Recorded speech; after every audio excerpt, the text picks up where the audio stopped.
Order.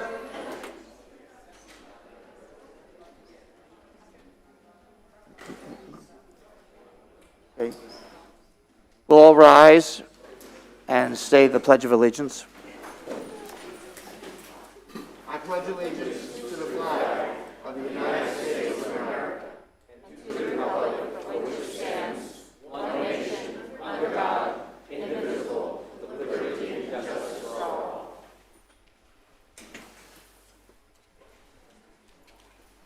May I ask the clerk to do a roll call, please? Present. Vice Mayor Branquinho. Here. Councilmember Barbosa. Here. Councilmember Danko. Here. Councilmember Clufus. Present. Mayor, all members are present. Start the meeting with public participation. I would invite members of the public to come and address the council. There is a 3-minute time limit, so please begin. Please. Please state your name for the record each time. Thank you. Hi, my name is Tom Cecil. I live on Westgate Lane here in Palm Coast. I'd like to say hello to all you guys. I have a problem, and you guys need to fix it. There was fires going on night and day at that KB Homes construction site on Pine Lakes Parkway. So that led me to have a sinus infection, and I said, you know, I can't be the only person that has this problem. So I called the utility department because, believe it or not, those people, they know more about Palm Coast than anybody. And they said, you know, call the building department. Building department said, call Board of Health. Board of Health is called the Forestry Division. And I even called the EPA. Palm Coast Connect answered my responses. They said, they're allowed to burn because they got a permit. And unless you guys vote not to allow open burning, it's going to continue. So I'm asking to stop the fires everywhere.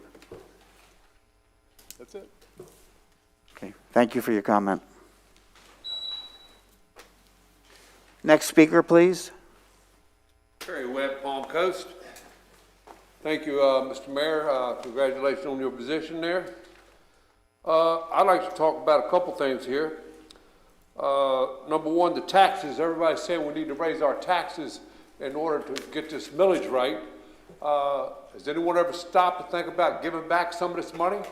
You say we have reserves. You want to tack on more money on top of the reserves so we have more money. Have you heard of tax and spend? That's a habit that everybody's got. We don't need what do you call that, ball game or more tennis rackets. You have the Belterre Swimming Racket Club, nobody uses. Some of the people up here probably don't even know where it's at.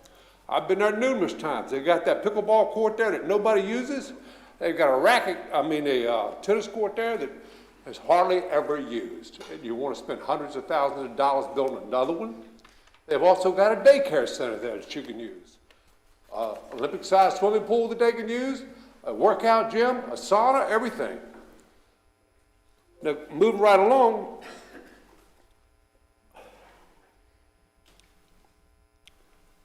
to these roads, road conditions here in Palm Coast are atrocious. If you've never been on these roads from noon until 5 o'clock in the afternoon, you don't know what you're missing. I'm talking Belterre, 100, Route 1, Palm Coast Parkway, all of them are just backed up. I mean, backed up. You can't get up and down the roads. However, yet, we still want to keep adding more homes, more businesses, which means more traffic. Sure, it means more tax revenue and more dollars, but you're spending it wrong. If you're not taking care of your roads, you know, there's no sense of having a business. You can't get to them. Belterre already needs to be a 6-lane highway instead of a 4. You can't get up and down it. Palm Coast Parkway is worse than that. If you had 8 lanes, you couldn't get up and down that road properly. They've got 6 now, and they're having a hard time. Commercial signs on vehicles. I've read about this in the paper time and time and time again. I've talked to people about it. A lot of people don't know what 3 square foot is. It's 1 foot by 3 foot. If your sign is covering your whole door on both sides, that's more than 3 square foot. And that includes your telephone number, your name of your business, and that little number you have to have on the bottom to show proof that you have, it's like tax ID code. 3 square feet. A lot of people don't know what that is. I've called code enforcement numerous times on vehicles in my neighborhood. They come out and say, well, that's no bigger than a sign that's on the door of my truck, my Palm Coast truck. Well, you're not parking your Palm Coast truck in this housing development. You're taking it back to work and dropping it off. If you're that bad to where you need your truck at your house, put it in your garage. Thank you. Thank you for your comments. Next speaker, please. Pardon me for reading, but I got 3 minutes, so that's the only way I can get through this. My name is Dave Mollico. I live on Woodbury Drive, it's called. Woodbury is used as a primary way of travel between Pine Lakes and Whiteview Parkways. Woodbury, however, is a residential street and cannot safely handle such much additional vehicle travel. It consists of 2 sections, about 1/3 of a mile long, one east-west, one north-south, connected by a very sharp curve. Residents petitioned the city to address the cut-through traffic that was causing extreme dangerous travel for the residents of the street. The city responded by setting up a meeting between 2 citizens that had contacted the city, Bill and Dave, that's me. This meeting was on August 31st, 2020. 3 gentlemen came to Bill's home to discuss the matter. They furnished city records on the volume of traffic on Woodbury Drive after much discussion on the different ways to control or stop cut-through traffic on the street. The final recommendation method was blocking traffic between the north-south and the east-west sections of the road. Now, the experts hired by Palm Coast, this is what they said in the long-term Palm Coast Capital Projects list. You can read it, it's there. They said, description, a project to design and install a roadway break in Woodbury Drive. Woodbury Drive is a residential road that receives vehicle travel in excess of 2,000 vehicles a day. White Mill Drive is an easily accessible nearby alternative road that is designed as an arterial connection.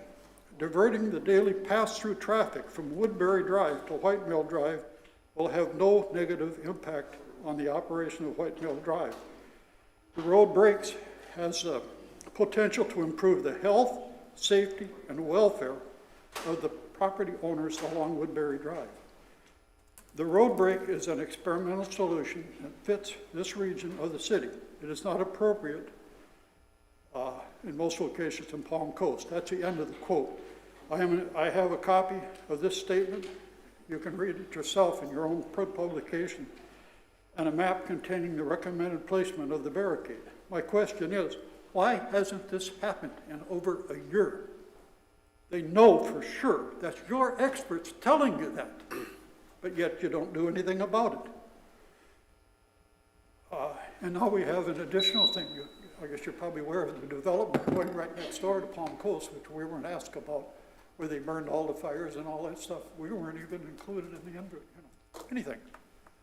So that's what I've got to say. Please help us. We need your help to keep our lives safe. Somebody's going to get killed out there. Then there's going to be hell to pay. I promise you that. Thank you for your comments. Next speaker. If I can later, I would like to answer this gentleman, because I have it with me. The one went there, so later at the end. Pat Barilli, I've been going through this for almost 2 years now and haven't gotten an answer. Good luck to you, Mr. Alphin. I want to know, if you have these booklets on your desk? For 2 years now, I'm trying to find out why we can't enforce these restrictions in Palm Coast. Now, about 2 years ago, when I met with the code enforcement supervisor, she was going to speak to the lawyer, and he was going to have an answer for me at that next meeting, but he never did. That was about 2 years ago. Then the virus came. So then I was here in July's meeting. And when I held this up, and Mr. B, Eddie, you were filling in for the mayor, and you directed the question to the city attorney, my suggestion, why can't the real estates give these booklets out to whomever rents or buys? I'm in a position where I find out every day people moving here, and I ask them if they know about the restrictions, and they say no. So I'm still waiting for an answer. And in July, when I held these up, and then when Mr. Reichman answered me at the end, he said, by the looks of this booklet, there's not much in it, and he's correct. But when he said by the looks of, it meant he didn't even know what this was.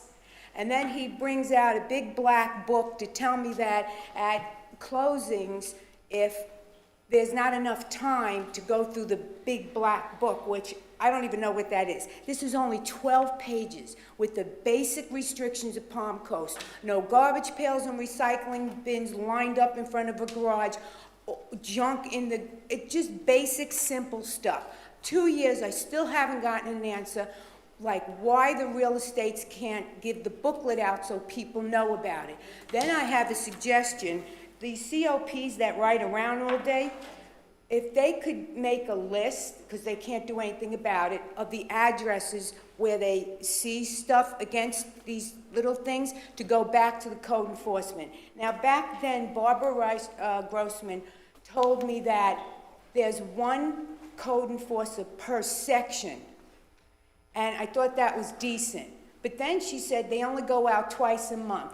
There's no way one person can see an entire section in 1 month. When I asked her what they did the other 28 days, she says they go out on complaints. I can't believe there's that many complaints. I agree with Eddie, I don't know how to say your last name. The building is, insane, as we all know. And I know the legalities about some of them, about, when you're sold to developments, there's nothing we can do. But like he said, something has to be done. And if these restrictions aren't enforced now, only imagine in 2 years when there's about 8,000 more homes here. Because I think one development on Belterre is going to be 5,000 homes, stretching from Belterre all the way to US 1. Supposedly that's 5,000 just there. Look at all the homes being built and all the developments going up. So I just want to know, what are we doing? All those signs keep Palm Coast beautiful.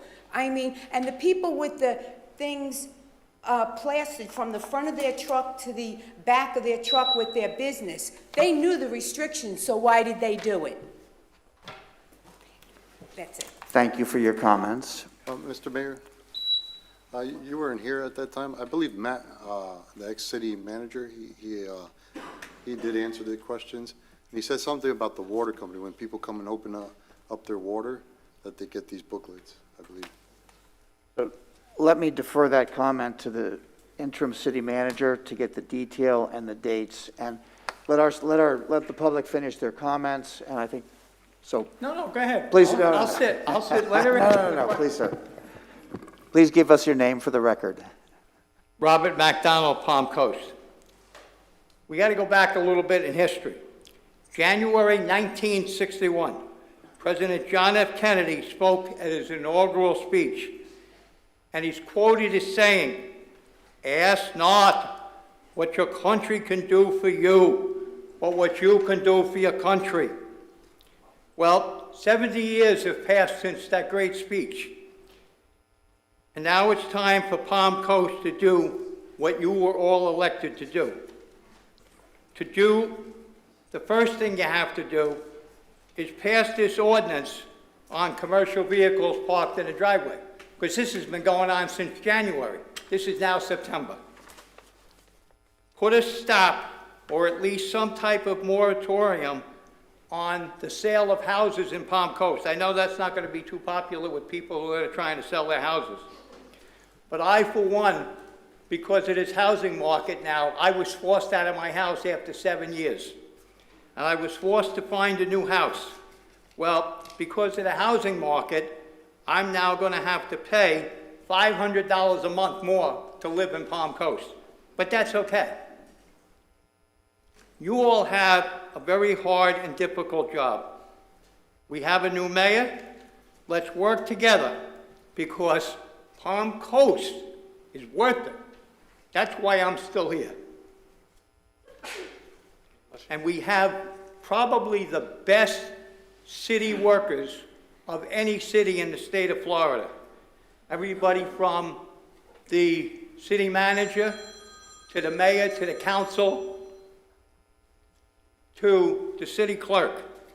Let's show for once and for all why Palm Coast is the best city in the state of Florida to live in. Thank you. Thank you for your comments. Next speaker, please. Good afternoon. I'm Elizabeth Eubanks. I live at 54 Woodbury Drive. I have been trying to get some results for months. First of all, I'd like to have this booklet that the lady was talking about. I have a big problem here. I spoke to KB Homes, I spoke to the code enforcer, everybody that would speak to me. I've been down to the office many, many times. The ball has been tossed back and forth, and they came out to the house together, the code enforcer, KB, and nothing still was done. I've not been able to use my pool for months now. That's for quite a few people, it's not just me. We had to buy extra filters, many things to keep the pool running. The cost of the pool being kept up, we had to increase the price of cleaning it. We need some help. Everybody's collecting money, but nobody's helping us. And as far as the speeding, we all can agree that our street is becoming a through street, and everybody's just running through with no speed bumps, no restrictions. No one has come, as far as I know, has ever stopped anyone from speeding through the police force, whomever is supposed to do that. I'd like to see that. Is there any suggestions, or if someone can, I've met with many people before, no results, that we can do now to get some type of results with what we're going through. I've even gone door to door, gotten petitions with people, a whole street of people signed. I had to leave because I had an emergency in New York, and I passed it on to my next door neighbor. But if someone can address what we're going through, how we can get some help at this time. Thank you. Thank you for your comments. Mr. Mayor, is she talking about the dust? Open fire. I have videos of that if you need to. Okay, I have videos of that with the we have your note, and you're the second speaker to mention about the, you talk about the open fires and yes, KB, yes. correct, yes. And I spoke to them about Okay. putting water on it. Okay. And they said it would cost too much to put water on it twice a day. Okay. I have your comment. Thank you. Very good, thank you. Next speaker, please. Hi, my name is Cindy Morelowitz, and I live on Woodbury Drive. And I would like to discuss the burning issue over there. It's horrible, and I'm sure anybody that lives in the W section has experienced it. You know, there really should not be burning in a highly residential area. And my one question would be, I noticed that they're clearing the land for the hospital, and they're not burning over there, and that's in the business district. And my second topic I would like to talk about is KB Homes. And first of all, that entrance was not supposed to ever be on Pine Lakes.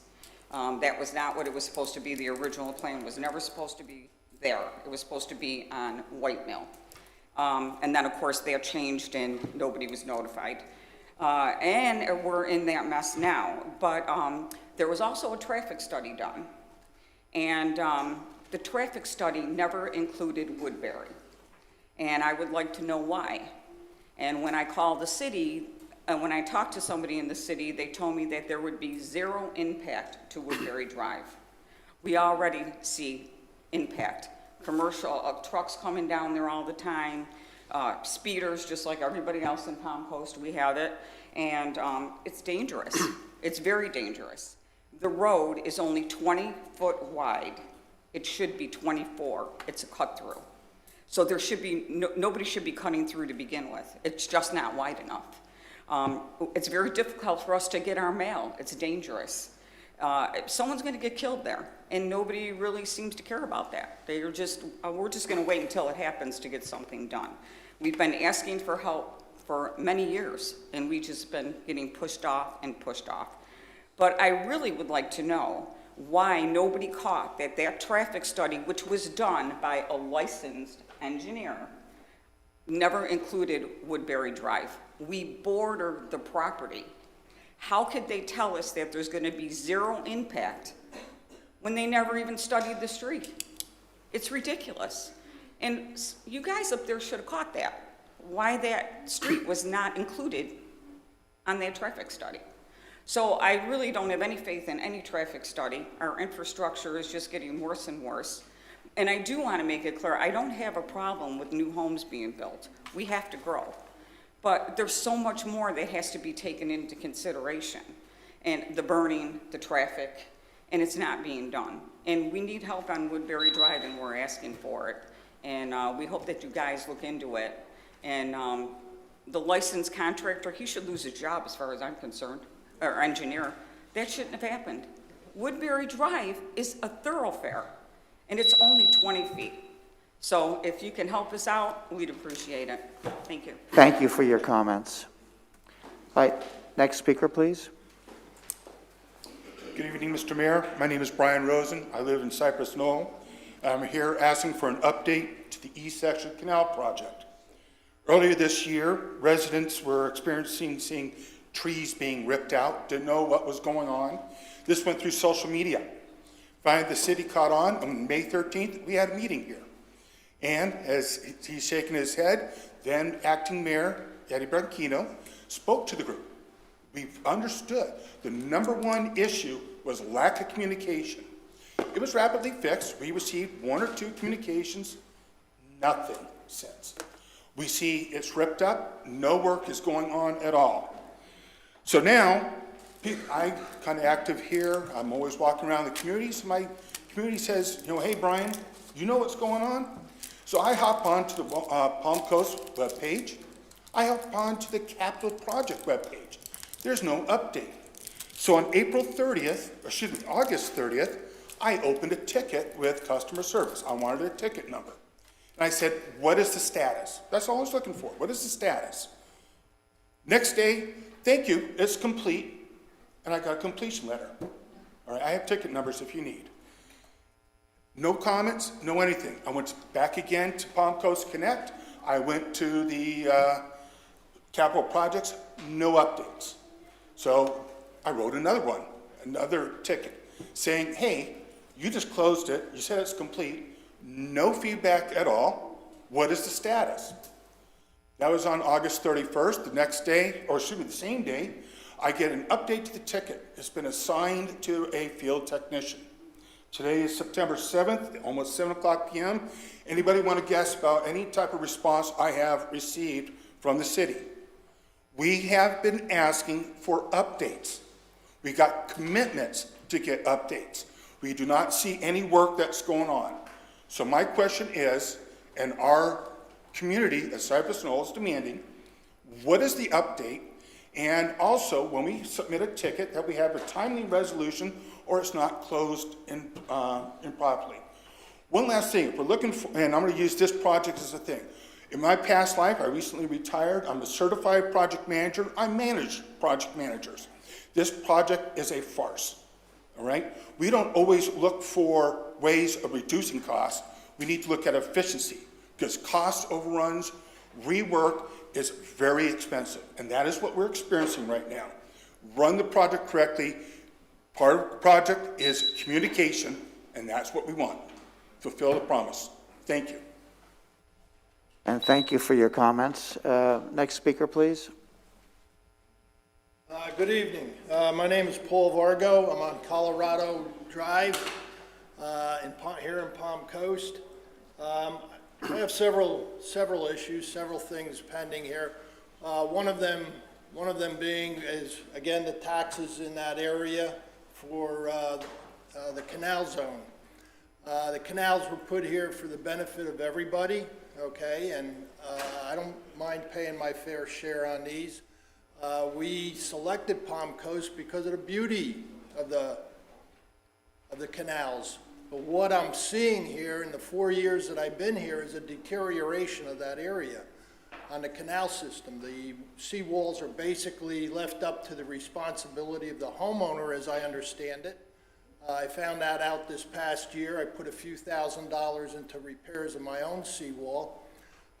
The neighbor across from me put in considerably more than that. The neighbor next to me put in considerably more than that. The high taxes, my feeling is that some of those taxes should go to either the dredging of the canals and some of the repair work of the canals. Now, my best example I can give you is the condos somewhere on one of these streets here where you go out to the main intercoastal are collapsing, and they've been like that for 4 years. So somebody has to either move, and it's getting to really be an eyesore. Okay, you got the retaining walls or whatever all around the system. The walls are practically falling in, and I don't know of any progress that's being made with the condos as to repair that.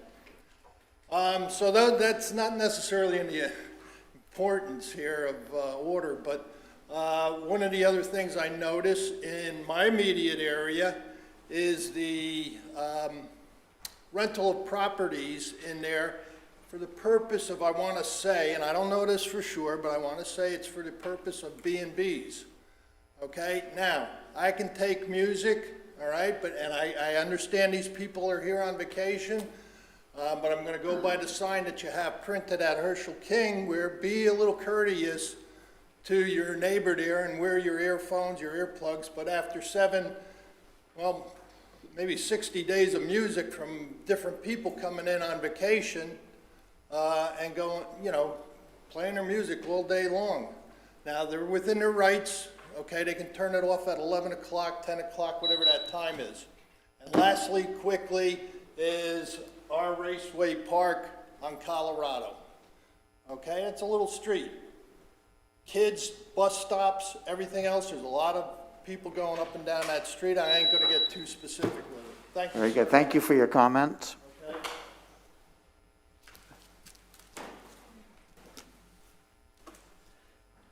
Mr. Meyer, I'm Al Cryer, and I'm here on safety on Cimarron. There's only 3 things I want to cover real quickly. Number 1, there's a pedestrian feasibility study for residential collection streets.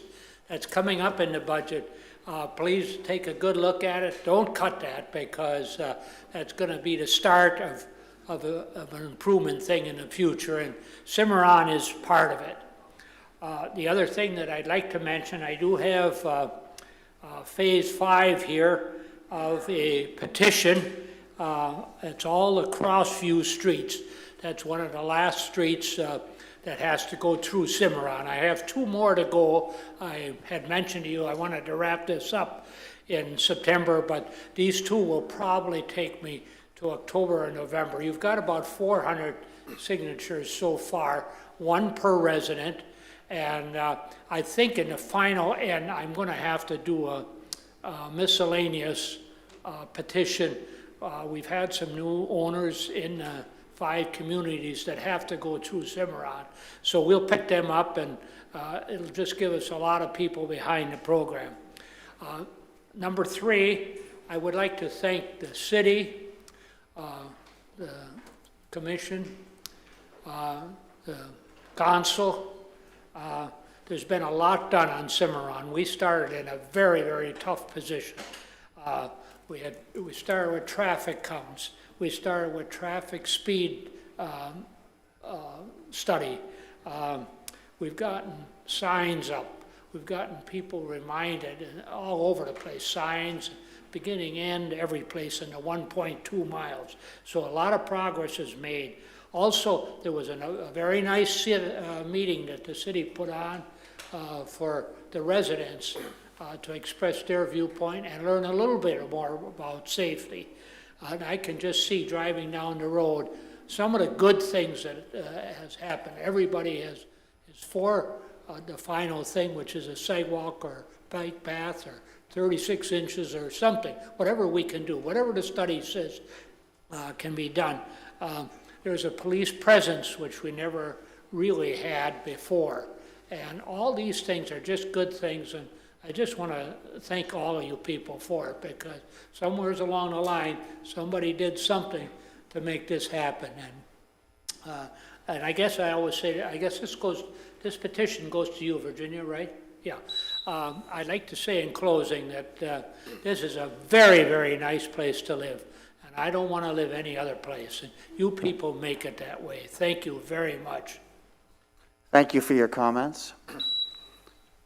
Are there any other speakers that would like to address the podium at this time? Thank you, Virginia. Seeing none, I will close public comment. I'll bring comments to the board now. Mr. Branchino, you wanted to answer, and just before you begin, comments heard tonight, all of them will be addressed. I will address each one of them personally with the interim city manager so that there is sufficient detail, and we will reach out with a response. Mr. Branchino, you specifically wanted to address one of the issues? I wanted to address two issues. One is Mr. David Malako. Yes. I don't know if you were the gentleman that called me a couple of months ago and told me that if we were going to close Slow Way, we ought to close also Woodbury, because that's a cut through. I don't know if you were the gentleman that called me. No? Okay, but so I did go there, me, city engineer, and the traffic engineer.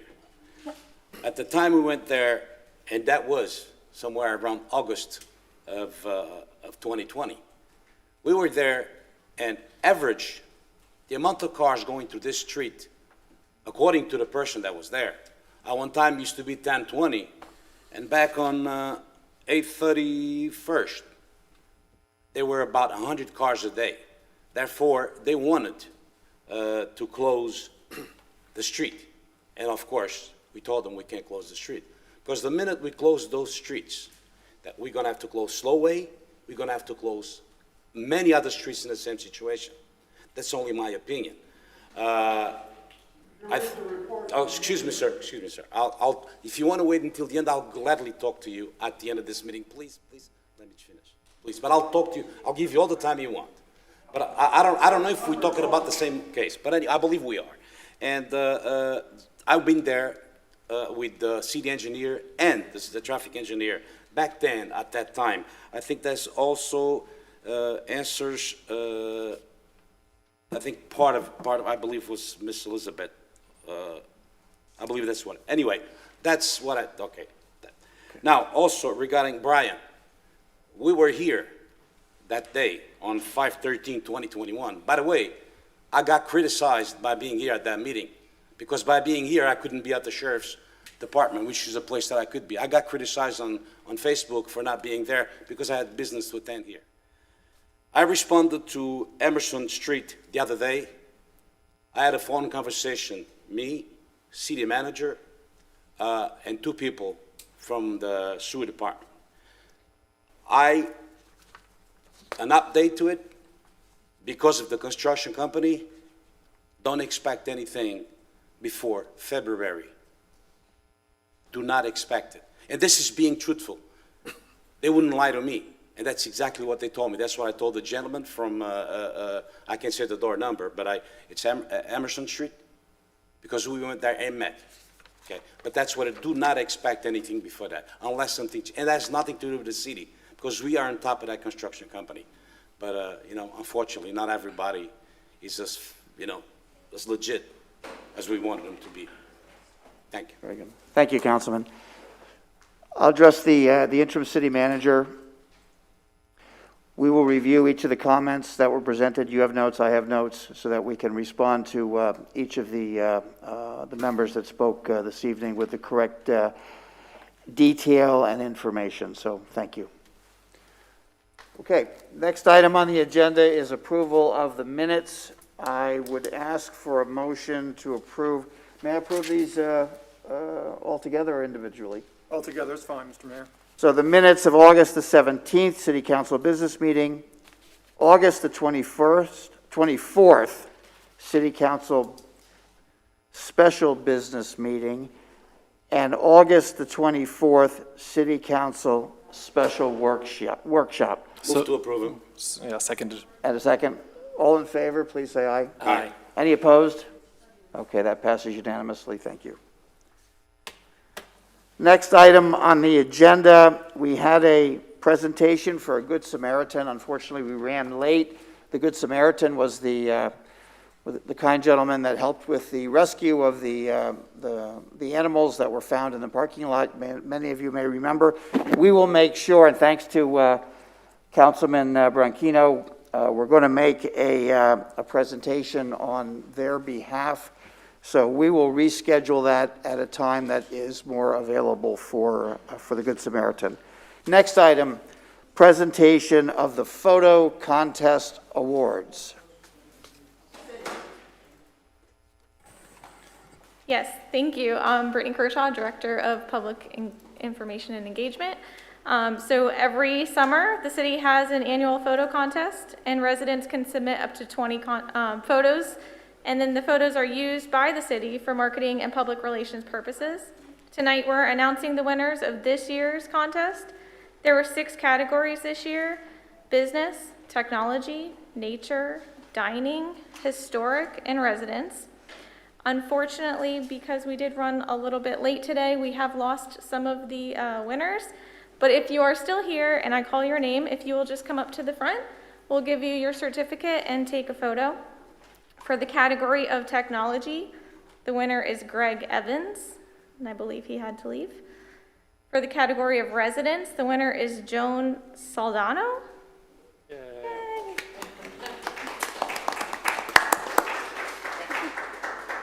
Brittany, do we have the photos available for the Yes, we public do. to view, please? But obviously in the wrong order. This is Joan's photo. That's my granddaughter. Please continue. For the category of historic, the winner is Lori Stone. Oh, awesome. For the category of dining, the winner is Gina Secor. I'm going to make you guys dizzy with this PowerPoint. For the category of business, the winner is Joyce Connolly. Yeah. Yay.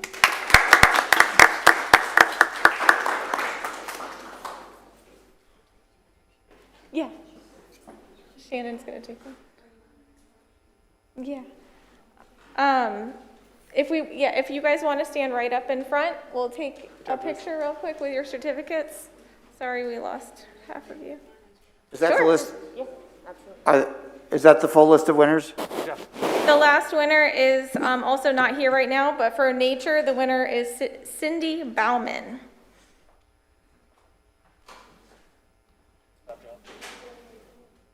Right here. Congratulations. Smile.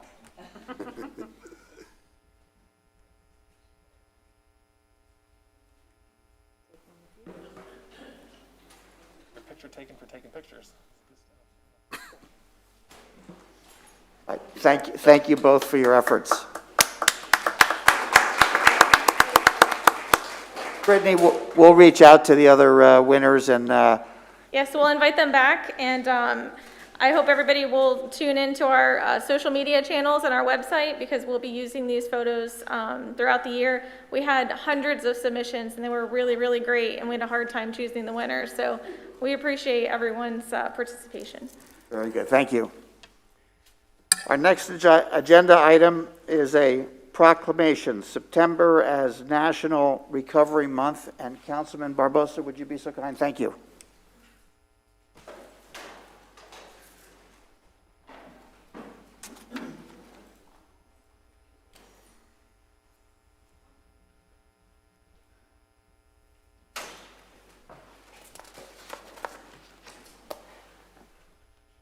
May they join you at the podium?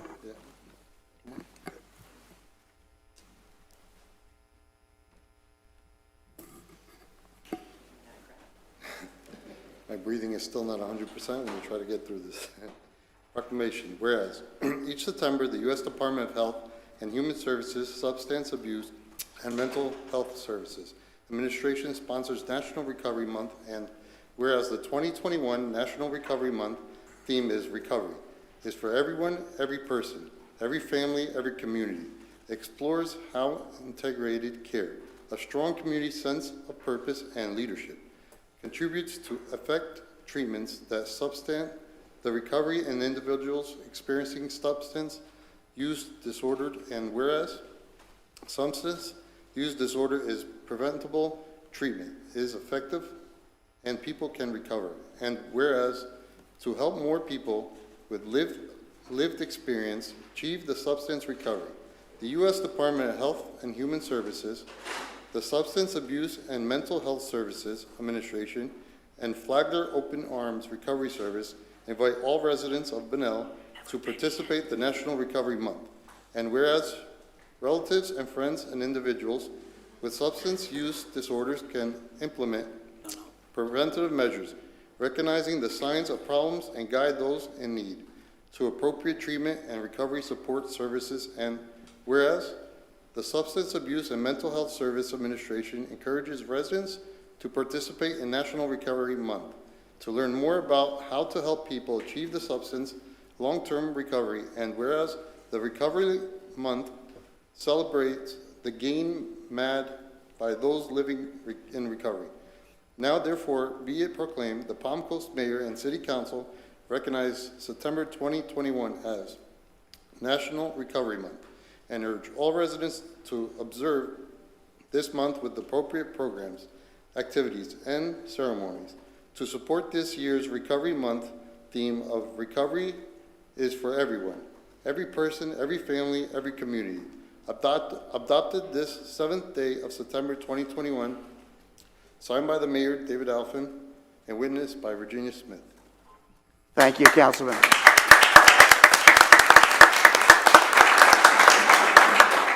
Thank you, Councilman, and thank you, Mayor, and the rest of the council. My name is Pam Bertolo. I'm the Executive Director of Flagler Open Arms Recovery Services, and on behalf of our board and staff, we want you to know how much we appreciate you recognizing this month in an area where over 12,000 of our residents are in some stage of recovery.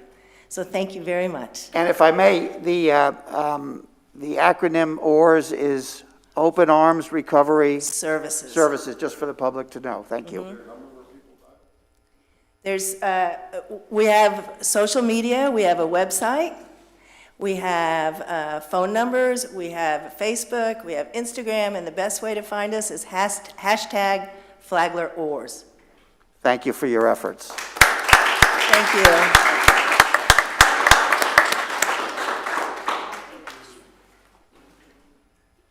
Thank you, guys. Seriously.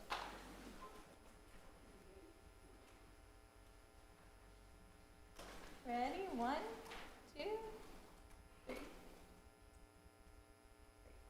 Congratulations again. Thank you.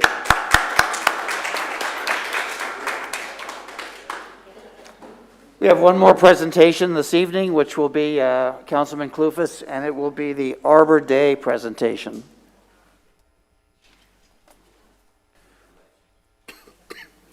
How are you? Okay, let's see. Let's remove this for posterity. Whereas, in 1872, J. Sterling Morton proposed to the Nebraska Board of Agriculture that a special day be set aside for the planting of trees. And whereas this holiday, called Arbor Day, was first observed with the planting of more than 1 million trees in Nebraska. And whereas Arbor Day is now observed throughout the nation and the world. And whereas trees can reduce the erosion of our precious topsoil, they can cut heat and cooling costs, moderate the temperature, clean the air, and produce life-giving oxygen, and provide habitat for wildlife. And whereas trees are a renewable resource giving us paper, wood for our homes, fuel for our homes, and beautify our community. Whereas trees, wherever they are planted, are a source of joy and spiritual renewal. Now therefore be it proclaimed that the City of Palm Coast and the City Council does hereby proclaim September 18th, 2021 as Arbor Day. And be it further proclaimed that City Council urges all of its citizens to support efforts to protect our trees and woodlands to plant trees, which will promote the well-being of this and future generations. Dated this 7th day of September 2021, City of Palm Coast, Florida, Mayor David Alfin.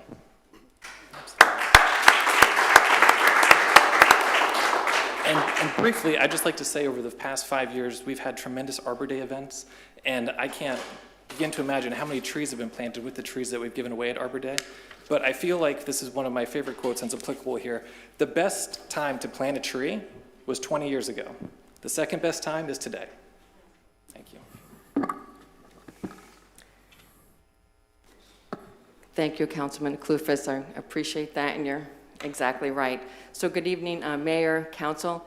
I am Carol Minnie. I'm the Urban Forester for the City of Palm Coast, and I'm honored to accept the Arbor Day Proclamation, and I'm just as honored to say and thrilled that we're going to be holding Arbor Day on Saturday, September 18th in our beautiful Central Park right here in Town Center from 9 to 2.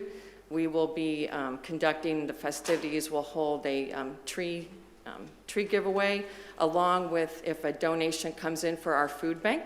So it's a great partnership with our community. You give us a non-perishable food item, and then you go back to our tree tent and you get to pick up a free 3-gallon tree. Also included in our festivities will be live entertainment. We will have green vendors, children's activities, and our wildly popular butterfly tent, and also our native butterfly release, which takes flight at 11 a.m. sharp.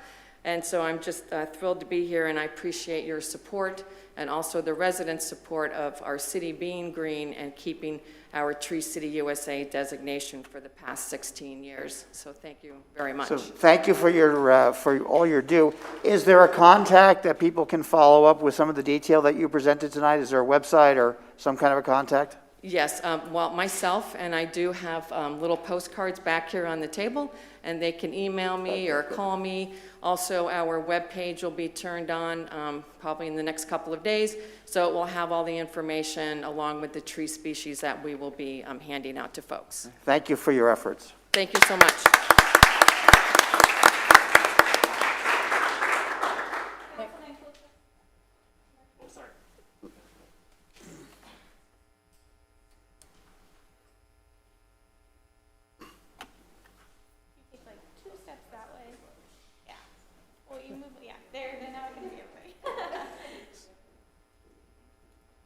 Ready? 1, 2, 3. Thank you.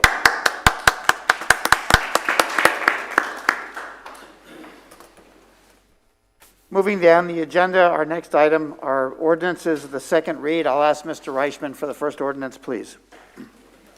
Mr. Mayor, Council, this is the second reading of a legislative matter. This is an ordinance to the City Council of the City of Palm Coast, Florida, relating to facilities at single-family properties, amending sections 4111A of the Code of Ordinances of the City of Palm Coast to clarify screening requirements, providing for severability, codification, providing for conflicts, and providing for an effective date. Second reading. Is there any member of the public that would like to step forward and address this, this issue? Seeing none, I'll bring it back to City Council. Any comments from City Council? No, nothing changed since first reading. No, sir. This ordinance has to do with the screening of garbage collection containers. Mr. DiLorenzo, could you give us a quick description?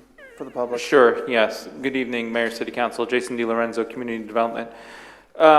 This change will make our code more consistent. We currently have two different definitions when it comes to screening of mechanical equipment compared to trash receptacles. So this will align it with the mechanical equipment that says it will be screened from the right-of-way, which is a change from the current code, which is screened from public view. Public view is a much broader definition. Very good. Any comments from the dais? Makes everyone's life easier. I'll make the motion. May I have a second? I'll second. Councilman Barbosa. All in favor, please signify. Any other discussion? All in favor, please signify by saying aye. Aye. Any opposed?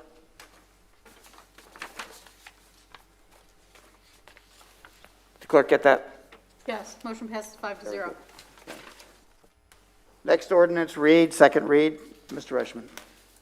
Mr. Mayor, Council, the second read of another legislative matter. This is an ordinance of the City Council of the City of Palm Coast, Florida, amending the City of Palm Coast Code of Ordinances, Chapter 16, Businesses and Business Regulations, by defining collection bin and adding a new article as to the regulation of collection bins within the city limits, providing for severability, codification, conflicts, providing for an effective date.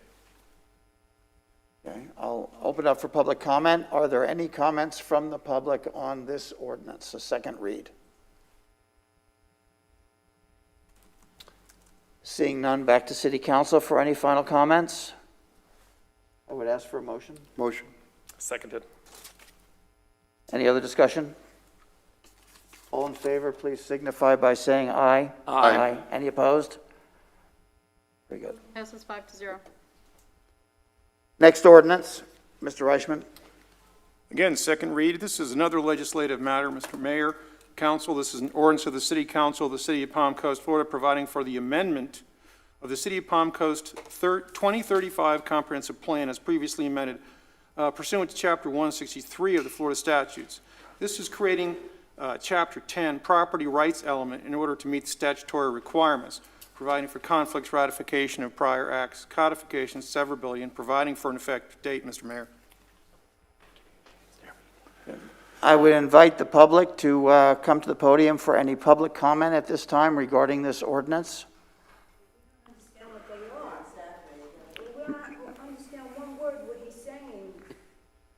Maybe we allow staff just to introduce the item since this is a second reading, Mayor.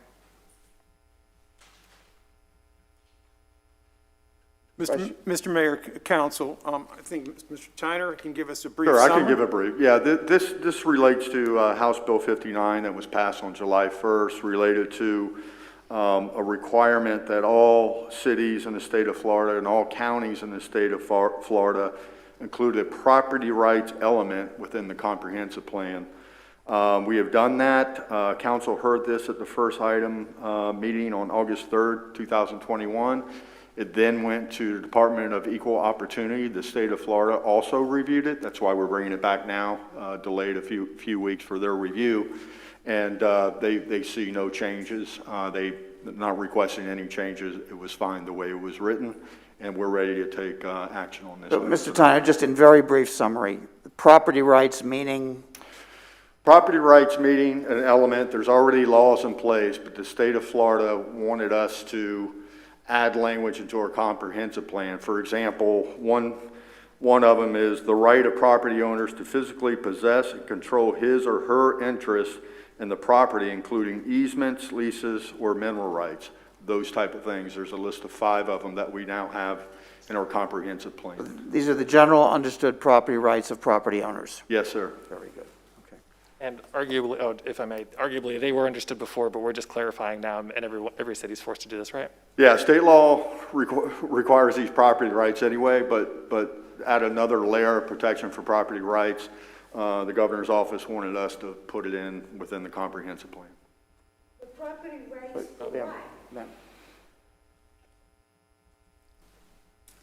I'll ask you to hold your comment until after the meeting, and I'll review it with you at that time. in favor of all of the other public that we have here tonight and comment. So this is the second read, and I can't be any more specific about the definition of the public property rights. As Mr. Kofis? a landowner is probably what we should say. Just as a landowner, you have these specific property rights that really you were entitled to beforehand, but the legislation is making us double added so that it's for sure you have property rights as a property owner. That's kind of how I took it. Yeah. Well said. So, and again, because of the mask, and I understand it's very difficult to hear us and to understand, there are, how many property rights? There are 4, is that correct, Mr. Tyner? Yes, sir, there's 4 that we added. Could you just read them briefly? Yes, sir. Number 1, again, the right of property owners to physically possess and control his or her interest in the property, including easements, leases, or mineral rights. Number 2, the right of property owners to use, maintain, develop, and improve his or her property for personal use or for the use of any other person subject to state law and local ordinances.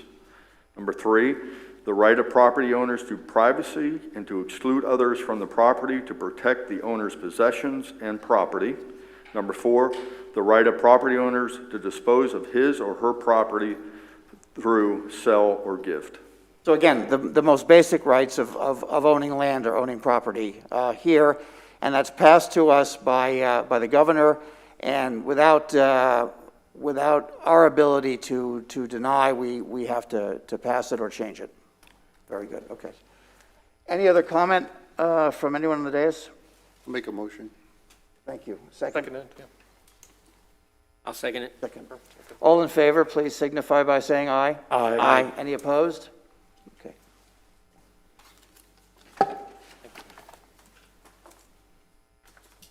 Next ordinance, Mr. Reichman. Yes, Mr. Mayor, this is a rezoning application, number 4738, or called the tribute rezoning. The title of the ordinance, this is a quasi-judicial matter. The title is an ordinance of the City Council of the City of Palm Coast, Florida, providing for the amendment of the official zoning map as established in Section 2.06 of the City of Palm Coast Unified Land Development Code. Amending the official zoning map for about 10.85 acres, more or less, of certain real property described as part of tax parcel ID number 39123140 01010 0056, generally located about 450 feet east of Old Kings Road and about 1/3 mile north of State Road 100, which is also Moody Boulevard, and more particularly described in the attached Exhibit A.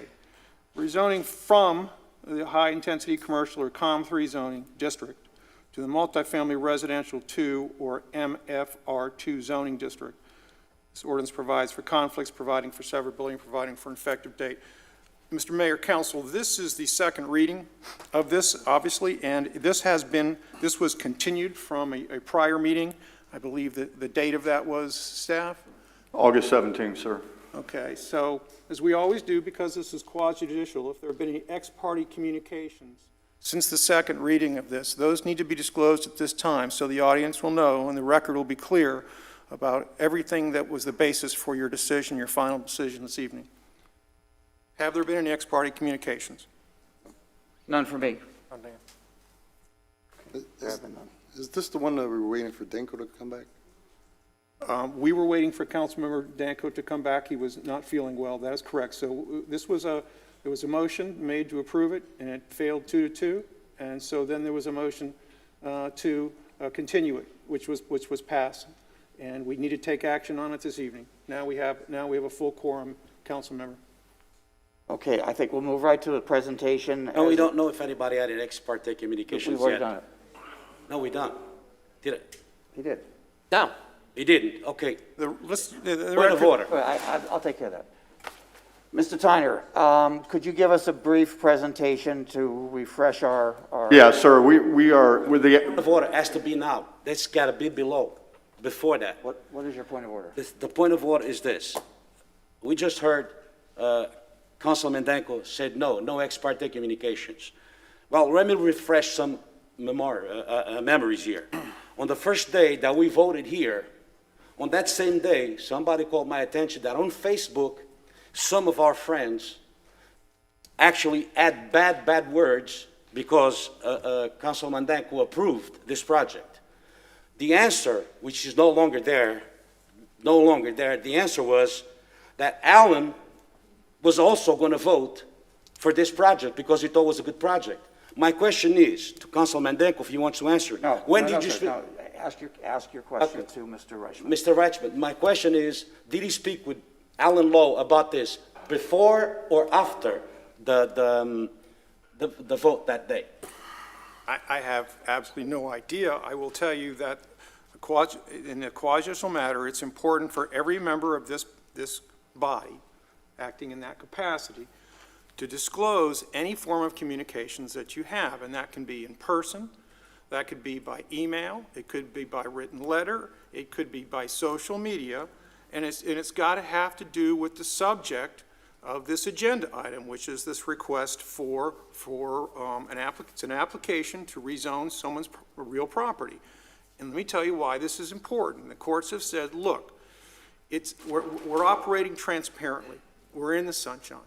It's important that anybody who has a dog in the hunt, someone that wants to know why this decision is being made, understands the entire record, understands exactly what everyone knows. We're not doing any more backroom dealings. That's the purpose of the Florida Supreme Court decision, which said that while you can receive ex parte communications, you have to disclose those ex parte communications.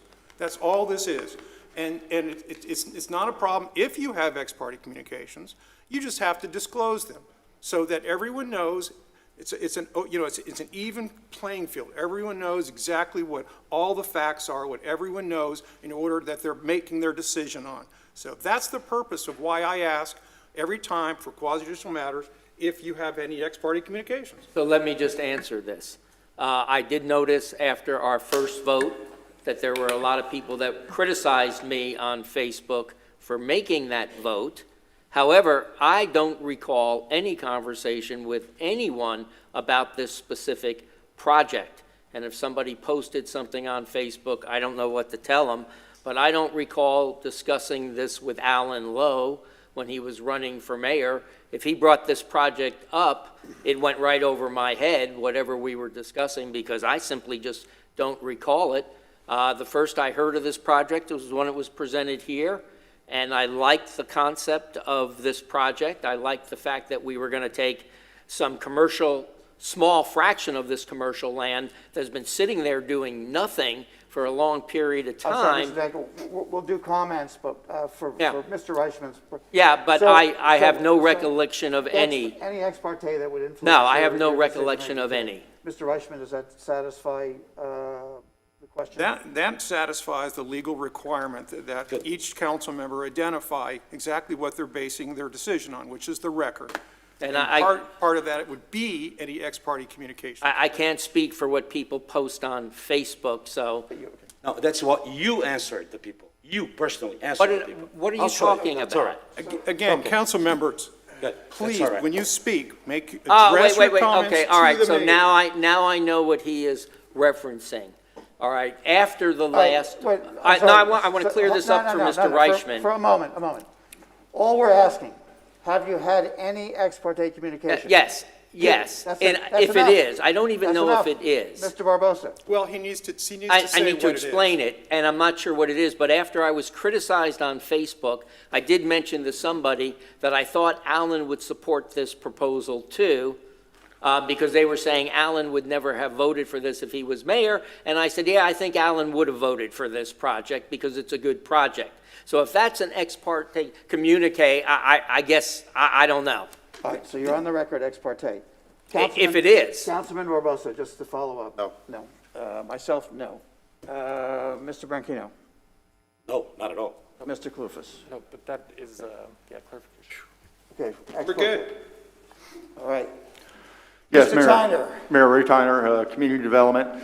And we are actually prepared. Our staff has a little bit lesser version, and the applicant has also requested a presentation as well. It's not as long as last time, but I think it's very appropriate for Mr. Barbosa to see the evidence, and since it's been, over 3 or 4 weeks, to go ahead and present that information.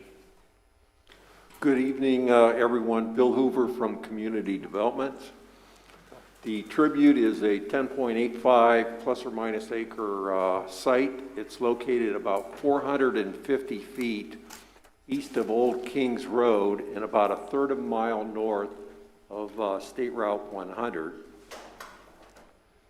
The property owner wants to rezone the site from high-intensity commercial, also known as COM3, to multifamily residential 2, that's also known as MFR2. Raven Chill Holdings, LLC, is the contracted purchaser of the east 10.85 acres of Track 4 and also all of Track 2, which is 11.33 acres, with the purposes of developing a higher-end multifamily rental community. This is a preliminary site plan that is more of like an artist's rendition. It shows a very preliminary estimate of one way the project could be laid out as. It would have 246 homes with 6 as carriage homes. Those carriage homes are shown in the dark pink color. Additionally, there'd be 240 homes that are more like apartment homes. Those are shown in the yellow buildings on the upper left. Those are 3-story buildings. And then in the bottom right, in orange, those are 4-story buildings with the intention of taking advantage of the large lake there to the south. The clubhouse is located west of the 4-story orange buildings. And then the long brown buildings are garages that the city requires for 1/3 of multifamily units have to have a garage. This is our future land use map. The area in red is mixed use, and so you can see the subject property, except for the northeast corner, is mixed use, which allows a variety of residential and commercial type zoning districts. The conservation area to the east side, in the very northeast corner of the site, is basically part of Graham Swamp, so it's really not ever going to be developed. This is the existing zoning map. You can see the large COM3 area to the north, that's high-intensity commercial, or COM3 in the burgundy color. That's the Walmart site that's been sitting there vacant for some time. And to the west of this site, so the frontage of up to 450 feet deep would remain as commercial, which seems to make sense because commercial likes to be on a major roadway, and multifamily is pretty frequently located behind the commercial because you don't have to pay as much money for the property and it's a little bit nicer for the residents. So they do have some access, 2 access points onto Old Kings Road, with the one being located to the south in the existing multifamily residential district. The other one is located on the north side of this site and would be shared with Walmart, and that was previously done quite some time ago. This is what the zoning map would look like if this is approved and adopted. These are the 5 key review criteria from section 2.05 of the Land Development Code. A, it must not be in conflict with the public interest.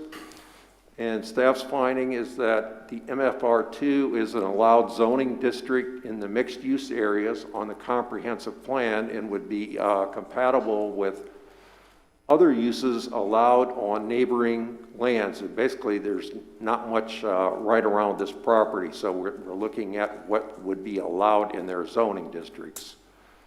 B, must be consistent with both the comprehensive plan and land development code.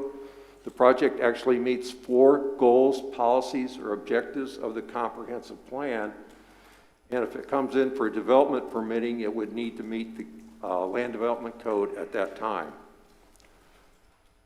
C, must not impose a significant liability or hardship on the city. This is really referring to level of service. Water and sewer are already available to serve the site, and Old Kings Road, out in front of the project, would be at level of service C, even with the project, both of these parcels developed for full density. D must not create an unreasonable hazard or nuisance. And essentially, this project would be located and compatible with the surrounding high-intensity commercial uses and then the preserve areas located to the east side of it. Must comply with all applicable government standards, so this includes city, county, state, and federal development standards. For public participation on this, there was a neighborhood meeting held back on May 11th at the Hilton Garden Inn.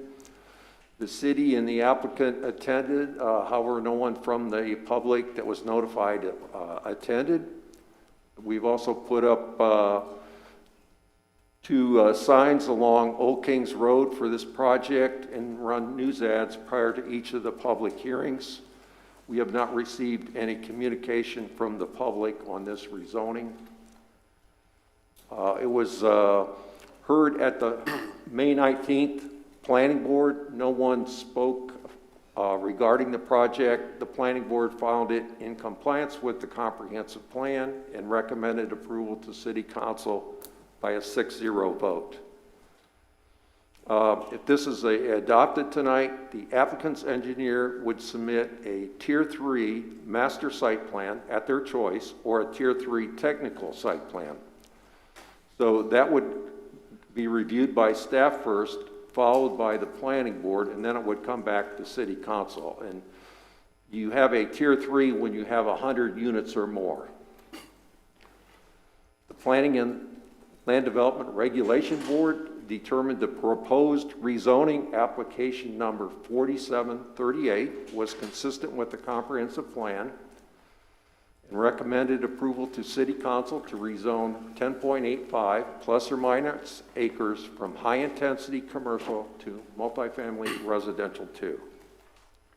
And the applicant's team has a PowerPoint presentation.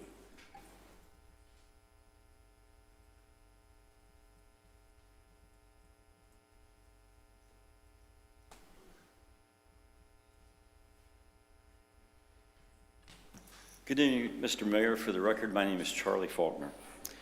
We, as has already been discussed earlier, Mr. Hoover as well as our team have made 2 very lengthy presentations. And we decided we're going to scale back to, we're going to concentrate on just focusing on the elements that really and truly will make this project the standard by which all other apartments in this area will be judged. Those elements are basically 2 primary elements. One is location, and then the quality. The location, very simply, is the best location in the entire county, both from a vehicular transportation network as well as pedestrian network. It locks into the center, and there's a grid of really good transportation opportunities in every direction.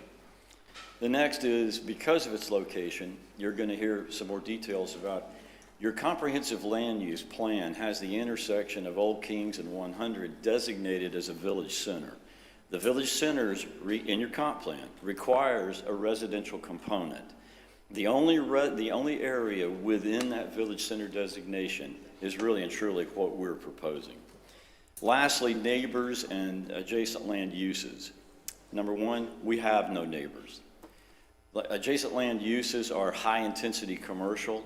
This element will actually raise the value and the marketability of that commercial areas surrounding it. And then the last one is the simple quality of the project itself. You're going to hear about the size of the units, the interior details of the units. You're going to hear about landscaping and architecture and a wonderful amenity package. My last comment will be, I want to sort of hopefully clear up some confusion that apparently existed prior. We're asking to rezone somewhere around 11 acres. This 11 acres will be combined with an existing multifamily project to total 22, and it'll have an average overall density of right about 11 units an acre. To put that into perspective, Orange County, not the city of Orlando, but Orange County, their land development code, when you talk high-density multifamily, is 60 units an acre. We're 11. And with that, I'd like to introduce Neil Stacy, who is going to be the actual developer. And we've found that he is an extremely experienced developer and very much a gentleman. Thank you. Neil. Charlie? Yes, as Charlie said, thank you for the opportunity to present again, and we will be brief this time. I just want to hit the highlights of what this project will bring to the city, to the community, and just to refresh, we are the developer of the Tuscan Reserve Apartments, which is located right behind the Tom Gibbs Chevrolet. From our experience with that, which we completed earlier this year and is fully leased up, it was an excellent case study for us for what we will put into this new community. We learned a lot about our residents, what they like and what they don't like, and we also learned that the demand for a project like this is enormous right now. We did not intend to lease it as fast as we did. We tried to slow it down because you don't want all of your leases expiring long-term at the same time a year from now, but nevertheless, it's still leased up in about 4 months at very good rental rates. And what we found also is that the people who live there are somewhat different than maybe we anticipated, but very exciting. As you can see in our first bullet here, they're affluent. The average income per household is $88,500 a year, which is 24% more than the average household income in a 5-mile radius of the project. Many of the people are older. They are moving from out of state, which is a trend that's happening throughout the state of Florida, certainly here in Palm Coast. And they're also renters by choice. Most of them have the ability to buy a home. Either they can't find a home to buy right now in Palm Coast. I think I read an article today said only 0.6% of the city's housing supply is available for purchase at this point in time, which is extremely low. And so many of them are living in rental housing until they can build their house that they want to live in. And even, of course, we don't have enough of those to go around right now, which is the reason that we sought out this site to build the tribute on. The people who live there who are working are very professional. As you can see in the note there, many of them are working in the medical field. Obviously, Palm Coast is becoming a little bit of a mini medical hub right now with Mednex and Advent Health and Jacksonville University, traveling doctors and nurses coming into town who need the flexibility of rental housing, may not wish to purchase a home. And so in addition to the traditional young professional who enjoys the idea and the comfort of the flexibility of a rental apartment community, not being tied down to a long-term obligation, we are finding that there's additional sources of demand for our product as well. The people who are moving here, as I said, are coming faster than we thought, and we will be able to hopefully satisfy some of that demand with this new project. Next slide. Okay, thank you. Okay, so moving on, this is the site plan which you have seen before. Again, 246 units. The name The Tribute, just to refresh your memory, is because on our western boundary, which is somewhat shown here, you can see a little bit of a trail. That is the Old Kings Highway, which is the original road that was used by the British back in the 1700s, went from New Smyrna Beach up to Savannah. This is very fascinating to me, and when we learned that this was on the border of our property, we had the ability to preserve it, which we want to be able to do, and share it with the public. So we've hired an archaeologist who will, working with the state in Tallahassee, will provide appropriate historical markers and kiosks, and we will share this as an outdoor museum, if you will, for the community. We'll even have some parking in our general entrance there for people of the community to come by, stop and take a walk along this, this potential new feature of Palm Coast. What we're trying to create is the nicest, most luxurious property in Palm Coast. We believe that there is a demand for this type of housing as we've experienced at Tuscan Reserve, but we're going to take what we've done there and expand upon it with certain features such as elevator product, larger units, and walk-in showers are a big thing that we found here. A typical apartment community, you can build a tub shower combination. With the older resident profile here, we've learned that a walk-in shower is something that is really to be desired. And so, again, that's just an example of some things that we've learned that we will incorporate here into this particular product. We like to focus on outdoor amenities. At Tuscan Reserve, we've tried to create a community with food truck events or other events to bring the community together. This particular piece of land sets up ideally for that. It doesn't really show exactly right here, but the pristine pond behind the racetrack and the Popeyes on Florida 100 becomes our southern boundary. We're going to put a long pier gazebo at the end of a dock out there for a seating area. Again, use that whole frontage as a nice gathering place for residents and create a nice outdoor amenity. Again, our residents like the idea of convenience, amenities, location, and this site we intend to provide all of that. So dog parks, pickleball courts, gymnasium, large clubhouse, pool overlooking the lake there will all be incorporated, in addition to some other things that we are still working on, such as potentially a boardwalk trail around the perimeter.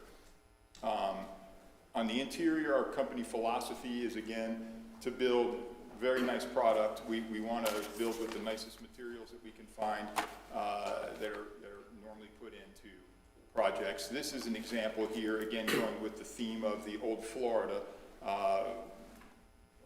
architectural style. This is what the architecture is going to look like, again, flowing with the way the tribute to the Old Kings Highway will be.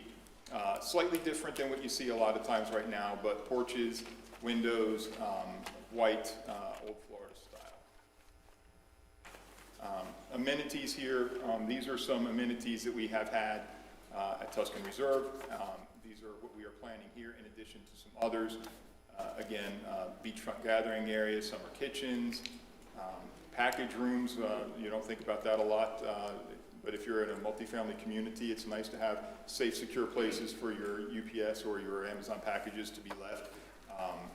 We provide those, car charging stations, private garages, and I mentioned, of course, the preservation of the Old Kings Highway. These pictures here obviously are not of what we will build, but this is the Tuscan Reserve. You can see an example of the overwater gazebo that we built.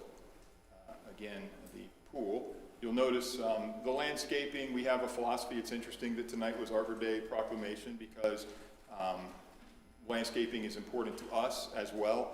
At Tuscan Reserve, we were required to plant 98 trees. We planted 245, not because we were under any obligation, but just because we think it's a wonderful community feel that we can put in. It really makes the property look and feel more like a home rather than just a rental complex. Examples of private garages. And here's the seating area that we created there. We'll do something even larger. One of the nice things about this tribute site is that this particular Tuscan Reserve was 8 acres and we had 123 units. We're going to have close to 23 acres and 246 units at the tribute. So double the number of units, but triple the size. It allows us to really space things out and provide even more walking spaces and amenities for our residents.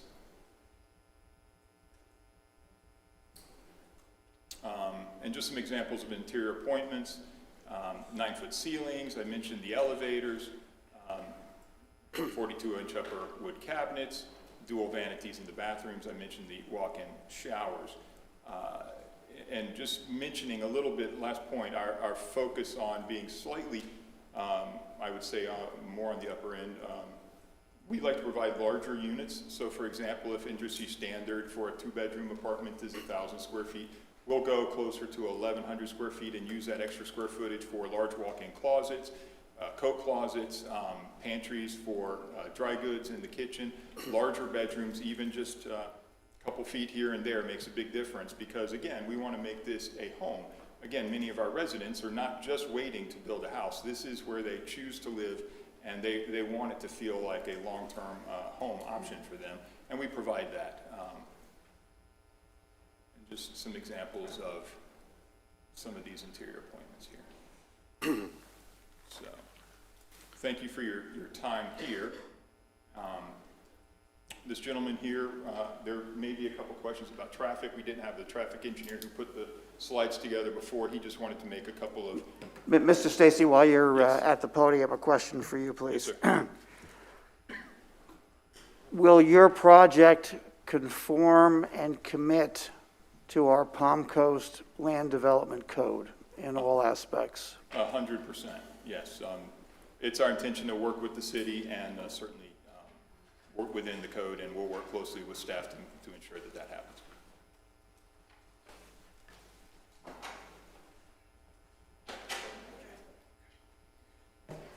Good evening, council members, mayor.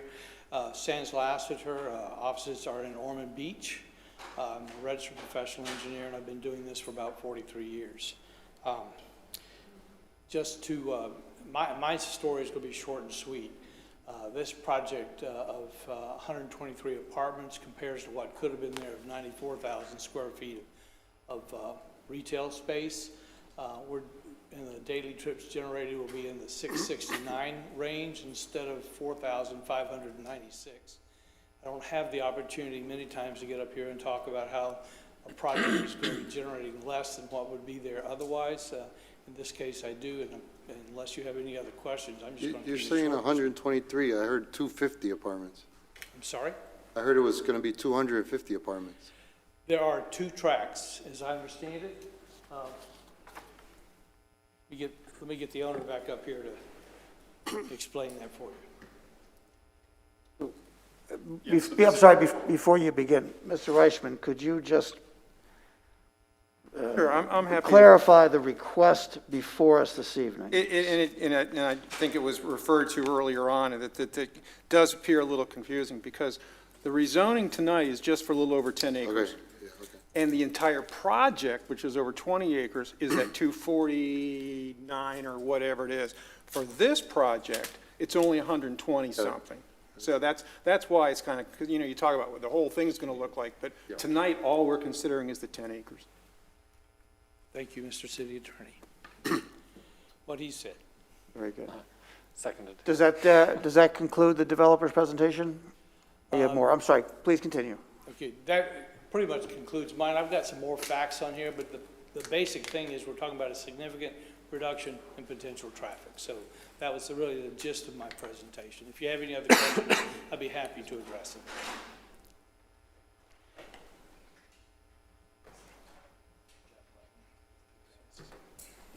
Good evening, Mr. Mayor, members of the City Council. Jay Livingston here. I'm the attorney that represents the landowner, Flagler Pioneer Group, which is under contract to sell this tract as well as the other tract of land to Mr. Stacy's group for this development. The reason we wanted to do this presentation tonight was to remind you of what we presented before in a much longer presentation, also to give Mr. Barbosa the benefit of the presentation because he unfortunately couldn't be at the first reading. We're going to keep it short as we've been doing, and I'll be as short as the last few. What'd I do? This was mentioned earlier. As you know, your land use is governed by essentially 2 things. You have your comprehensive plan, and then you have your land development code. The comprehensive plan is, as it's been described by the courts, basically the constitution that governs your land development pattern over a much longer period of time. It's a forward-looking viewpoint as to where the city's going. And in your existing comprehensive plan, you have mixed-use areas. These are the areas that are red on your future land use map. And then within certain parts of the mixed-use areas, you have these designated village centers, this being one of them. The circle on the map, this is a screenshot I took directly from your future land use map in the comprehensive plan. You can see the red, that's the mixed-use area, so this isn't the zoning, this is the future land use. And the circle designates that village center, mixed-use village center area.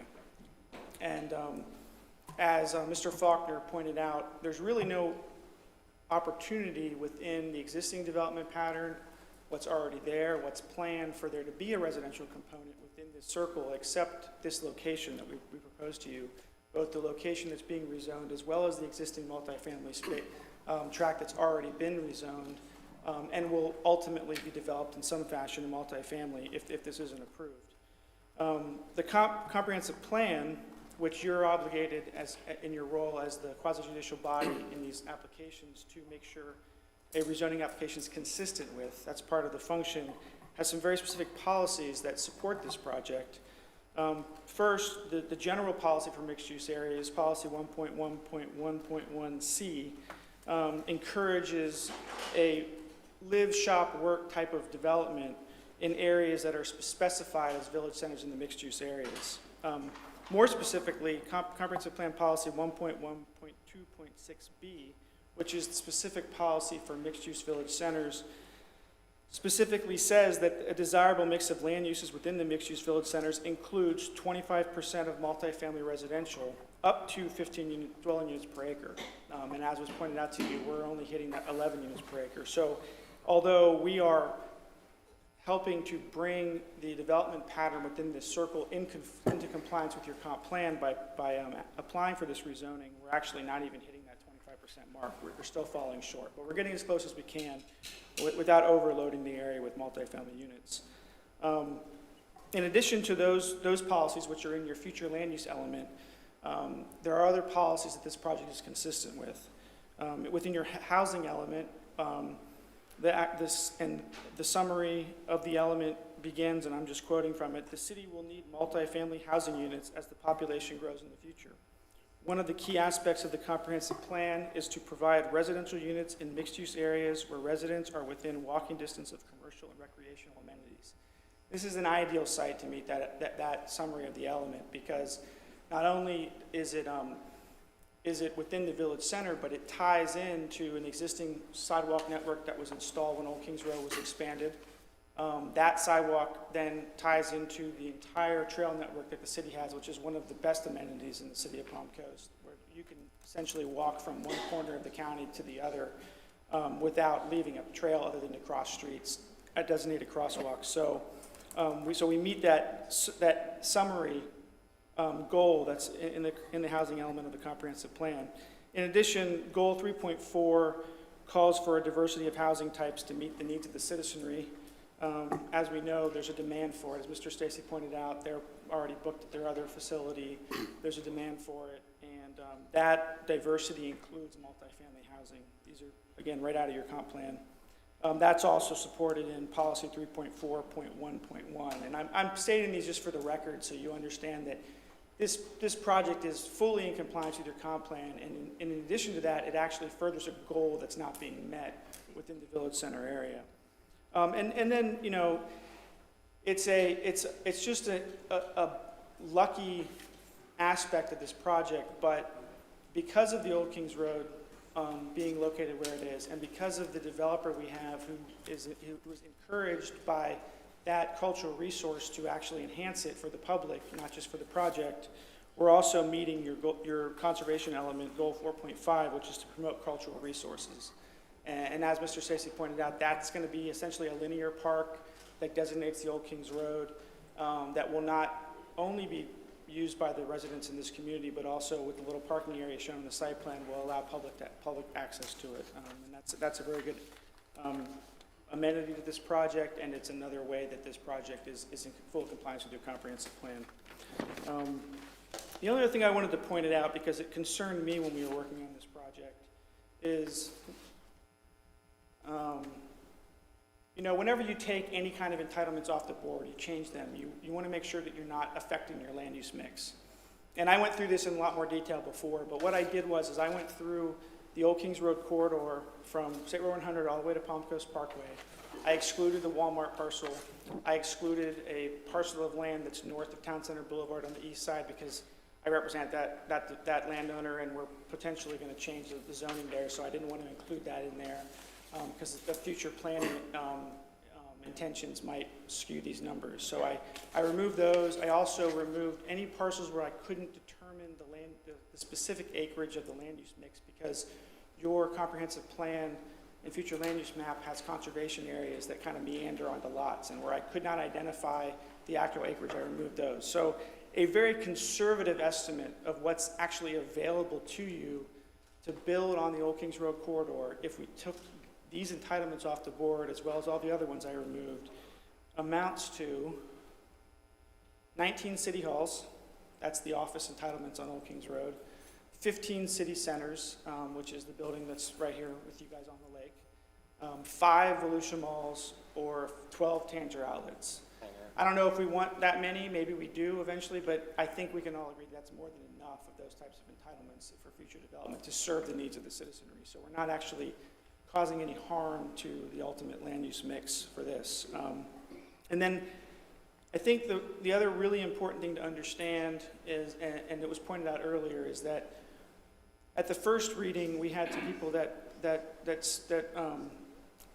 commented on this project that they really wanted to, they didn't want to see this project, they wanted to see more commercial development along this area. We all want to see that. And my client owns all the land from 0100 to Town Center Boulevard that hasn't already been sold. And we would like to see that develop as well. But unfortunately, commercial developers look for rooftops. They look for the users of those commercial uses. And so this is going to actually further that goal. We're not proposing to change all of that area to multifamily or to single family or to residential, just this particular tract and the tract to the south that's already multifamily. And that will help spur that commercial growth that the people want. And then more importantly, to comments I heard earlier tonight from the public about addressing transportation network needs, making sure that we're staying ahead of the curve with our roadways, is that short of raising taxes, you guys generate revenue for transportation by collecting impact fees. And this project will generate impact fees. This project actually, its impact fees are earmarked for the future four-laning of phase 2 of Old Kings Road that has not been completed yet. So this is going to directly contribute to that need if the development is approved, because once this development comes out of the ground, those impact fees will be paid into the city's coffers. So with that, I think that's the end of our presentation. So, Mr. Livingston, just a question to clarify for me. Yes, sir. The very optimistic commercial land you were just discussing and all the potential and future there is not a part of this project. It's in the vicinity? Yes, sir. So immediately to the north is the Walmart parcel. I worked on the sale of that parcel to Walmart. I worked on the four-laning of Old Kings Road, helping the city get the land it needed, the ponds it needed for the realignment of the road and the expansion of the road. I was in direct contact with Walmart's, both the people in Arkansas as well as their council in Tampa. And the reason that this project didn't get built is because at the time that they closed on the property, there were a number of housing units that were on paper entitled for development, that because of the housing crash and the financial crisis we went through 10 years ago and more, caused those rooftops to never be built. And so the store was no longer justified. And a Walmart or other commercial development will remain unjustifiable until we can get some more rooftops in the area. So that's... Thank you. And one other question before I ask council for comments. Mr. Tyner, the development process for a project like this, the stages, there'll be a future stage which measures or evaluates the concurrency in terms of infrastructure that's required to build such a project? Can you just... Yes, sir. Yeah, this is the first step. Even with the zoning application, you saw the analysis, for example, the transportation analysis that was conducted on a kind of upper level. If this is adopted, the next step is the applicant would come in for site plan approval, okay? And that's an application where you have all your civil, all the environmental will be looked at in detail. There will be another traffic analysis as part of that application, stormwater, all your water and your sewer calculations, even your built environment, are building officials involved, fire is involved, that's when you get into all the details. And it's large enough where this will come back to our Planning and Land Development Regulation Board and would also come back to City Council as the final product. And my last question before comments here. So staff has agreed to move forward and the planning board has also voted? Yes, for the rezoning portion, that's where we're here tonight, the rezone property. The planning board recommended that City Council approve it, that it was consistent with our comprehensive plan. And if this application at our second reading tonight, if City Council adopts this, approves this tonight, then their next step would be to turn in the technical aspects of the site plan to city staff for review. And that process probably takes anywhere from 3 to 4 months. And then it would go to planning board for their recommendation, and then to City Council for your final recommendation for their site plan. Very good, thank you. So before we go to public comment, I would ask council members for questions of the presenters. Councilman Barbosa. Every meeting we hear people talk about too many houses being built, too much apartments being built. We're looking at here a rezoning acres from high-density commercial to multifamily. That's taking away jobs. That's going to take away sales tax. They talk about convenience. This type of zoning and this type of area would have been nicer with commercial on the bottom, residential on top. That would bring convenience. That would bring people from driving far away to go eat downstairs. Yes, the picture is beautiful. We're putting another 500 cars on the corner of Palm Coast Parkway and Old Kings, or 100 and Old Kings. I don't see the convenience for that. Yes, there's other areas in the zoning for other things. We don't know if that's going to be built. Walmart was never built there. We waited for that for a long time. I just don't see the reason of changing high-density commercial to residential when we have so much land still yet to build. It's just, I don't know, every meeting, even in the papers, people are talking about stop building. How can we stop building? Well, this is it right there. That's it. Additional comments? I have none. Councilman Clufus? Potentially. I'm uncertain. I just would like to reiterate, not necessarily that I have questions. For posterity, I'll take my mask off. Just that my experience on our council, initially as council members, we're all told, and rightfully so, to be careful of developers because, they want to develop land. That's their job. And kind of to try to, the outside view looking in is for developers to come in here and build everything up as quickly as possible, make as much money as possible. And that's, at the end of the day, true with any business. But here we have an opportunity to work with a developer who has an established product in Palm Coast that is doing well, and that I know people who personally live in there, and they're very satisfied with what they're provided and the product that's being given to them. I feel more trepidation when I see developers come into the room and they tell me, hey, we've built this in Fort Lauderdale and this is what it's supposed to look like. And, honestly, I haven't had any personally bad experiences where it's gone totally awry, but I have a higher level of trust with developers that have produced a product that is already established in Palm Coast. I furthermore urge our city council members to understand the circumstances that we're in. And the amount of commercial real estate that Mr. Livingston was able to provide to us show that we have a ton of commercial real estate available to us. But again, the economies and just basically the way business works is they're not justified until it's a feasible, green light project, which usually means we have enough people to shop there before we open the store, before we begin construction.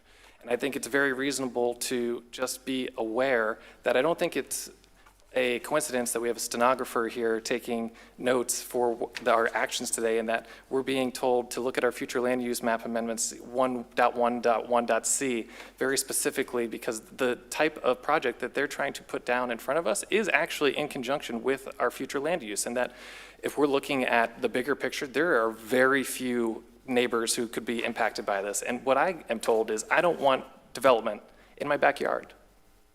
This isn't in anybody's backyard. To me, it's honestly almost, I hate, developers are selling their product, but this is one of the best parcels there's a reason there's only 2 people who attended the meetings. It's just not going to impact too many people. The ability for traveling right on I-95 and Old Kings with the planned expansion of Ford Landing, this via the impact fees that will be collected once buildings are erected here, it all makes sense and it's very straightforward. And I just want to be sure that I can express my views, not necessarily the questions that I have because they've all been answered, but just to be transparent and try to give that information to my fellow council members. And, you know, from experience, I'm just trying to tell you that this agrees with everything. There's a reason it got past our planning, land use development boards, and we're here today. And this honestly looks like a great project. And the level of product that they're promising to provide, I think, is something we could all agree here is higher end of what we want in Palm Coast. So I'm just afraid that we don't want to be anti-business, but right now we're being anti-developer with someone coming to us in a very viable manner that we don't have any legal crutches to stand on necessarily unless one of our council members can tell us otherwise on why that we should not allow this rezoning request of property that the person owns. And, you know, we talk about the big picture thing, but at the end of the day, the other item we heard earlier was to ensure that when you own property, and that this is still America, and that at the end of the day, they want to rezone this single track. We can't look at the entire picture. We need to deal with this situation in isolation and make a judgment based on the facts before us, hence the stenographer. Thank you.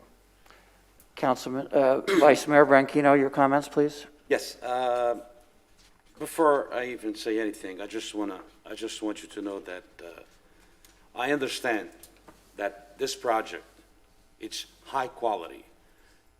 Knowing what I know from Mr. Faulkner, what he does, it's done. It's properly done. He does quality work. But my problem is not that. My problem is that when we adopt this one tonight, together with 2 items down, we're going to be adding over 900, just tonight alone. We're going to be adding over 900 single family units if we adopt tracks 2 and 4. Right now, we have multifamily units, 2,609. We're going to be adding 900 more today if we approve all of this. We're talking about 3,509, or very close to this. So therefore, we're going to have over 10% single-family apartments here in Palm Coast. Is that what I consider quality of life? No, I don't. And trust me, I respect what my colleagues think. This is one thing that we all have different opinions, and I respect their opinions on that, okay? I mean, we're not Orange County. I didn't move to Orange County. I moved to Flagler County. Whatever they do there, it's up to them. Mr. Stacy said that the demand is at the highest. This is one of the best locations. But trust me, I'm in no rush. I'm in no rush to bring all those apartments here, to be honest with you. That's me personally. And that's if we're talking about the rooftops. We're going to be, at the end of the night, if we approve this, we're going to have 3,509 at least. Do we need more rooftops? I don't know. At the end, on my comments, I'm going to be talking about a moratorium for any new applications here. But I'll do it at the end. I don't think it's fair to bring it here now regarding this project. That's it. Okay, thank you. Please. You talk about you need more rooftops for commercial. Go find me a place to rent to put a commercial business right now. There's none. You talk about when the market's going to crash. If we don't create jobs other than building construction and homes, yeah, we're going to crash again. There's no other jobs here. We need more commercial to hold up the city. This is my level of expertise, and I understand this. You might understand computers. This is my thing. A project like this in a mixed-use, commercial and residential, would have been perfect, something more like European Village, where people don't have to leave their homes, less people will have to travel out of their house to go get something to eat. These people, as 1,000 apartments, they're gonna have to go somewhere to eat. Think about the intersection right now on Old Kings and Palm Coast Parkway. Think about that after this is built. That's it. May I think this is very good conversation, honestly. Can I respond to that? May I respond? Go ahead. Respond to me, though, please. I am I'm encouraged by this conversation we're having, and I'm with you. But I think if we look at past, just literally what happened with Walmart, I think that is a perfect example and proof being in the pudding, quote unquote, that if we had more homes, then the commercial development would have come. But it didn't, unfortunately, and that's kind of a nationwide thing at that time. So, but from that one instance, from the property that's right north of this, we could say that if those earmarked homes had been developed, then Walmart, the feasibility study would have continued to be, successful and inevitably produced a building of some sort. But what I suspect, all these people are going to need food and things like that, you're saying, they address that in their presentation, where the commercial parcel that's more inland is going to become far more valuable. And I think that's also probably, I'm speaking hypothetically here from my own stance, but that's probably driving some of this as well, is that if they can build a residential, connect these two parcels, all of a sudden you're absolutely right. People are going to need to go somewhere to get food. You have 3,000 people there, or however many people, excuse me. They're going to need to eat. And what happens? Someone like yourself, a business owner, is going to say, I can provide that service. I'll build whatever, type of restaurant you would provide services for. But I'm just counterpointing that I think you are right. And just from a perspective that the commercial development will come if we have more households, and that there's commercial involved with this project that'll be much more valuable if they can put this quote unquote, higher density population in that area. And again, it's only 11 units per acre, or whatever the metric was that was spoken earlier, but that's just my rebuttal. And I think that's great conversation back and forth. I didn't mean any disrespect by that. No. Thank you for the discussion. Just one more thing. We're approving this today. We don't know tomorrow what's going to be. We have to look at it just this here. I have no idea what tomorrow they're going to put around it. Any other comments from City Council? No, other just than what Councilman Barbosa said. From what I know about Mr. Charles Faulkner, he is a man of his word. If he's telling you that's it, that's basically what he's going to do. And that I can tell you. And I just want you to understand one thing. By no means I'm saying that planning is doing anything wrong or illegal. Future land use, it's not doing anything wrong or illegal. Remember that. I want that to be clear. My problem is density. That's the only problem I have. Other than that, everything is absolutely within the law. I want that, and staff should know that. I think I told you about this. Everything you guys doing, you're doing within the law. Very important to know that. Okay. With that, I'll open up for public comment. Would any member of the public like to step forward and have 3 minutes to comment, please? I'll try to do it quickly here. Brian Rosen, Palm Coast. Great presentation, looks real nice. I think you need to start for every project asking these certain questions. One of the things they put up there was the expected income for these people is $88,500. Our demographics say, and I just looked it up, is half of that. Councilman Barbosa just told us that the people bring home, on average, $1,500 a month after taxes. Who's going to be able to afford this stuff? That is one of the problems. We're talking about also infrastructure, and that it'll be discussed after this is all being done. Come on, with all this housing and everything going around, we're going to need fire, we're going to need more police. We need to be doing some of this stuff ahead so you understand what the entire impact is. The other thing is, to build it, my apologies here, build it and they will come. It never happens. It hasn't happened. It's wishful thinking. You might get a little thing here and there. You go to Popeyes, people complain, you got to be in reality there. But having affordable housing is one thing, and I appreciate that they did a traffic analysis. They probably just did it right there in front of Old Kings. I'll tell you, I live in East Section. On Friday nights, around rush hour, 5 o'clock, I drive to the Elks Club or I go to the Italian American Club. 7 miles, takes me over a half hour. Not before I get to the disaster, which is called Palm Coast Parkway and Old Kings. You got to go through either downtown, through Central, onto the Town Center Road there, or through Royal Palms. There's no light there. You sit there forever and a day. The number of traffic, the cars going back and forth because they live now in the apartments. Try making a turn where Royal Palms Town Center goes to Old Kings. We talked about down south. How about up north? That's still a 2-lane road. You're creating disasters. You're asking for something now. We need to work on infrastructure now. You're talking about budget items. You got to look in the future. I like it. I think it's a great idea. I just don't know if we can afford it, if the people will be able to afford it, and I highly doubt that we have an infrastructure that supports that. So thank you. And I'm not anti-build, I'm good for that, but we need business. Thank you for your comment. Next speaker, please.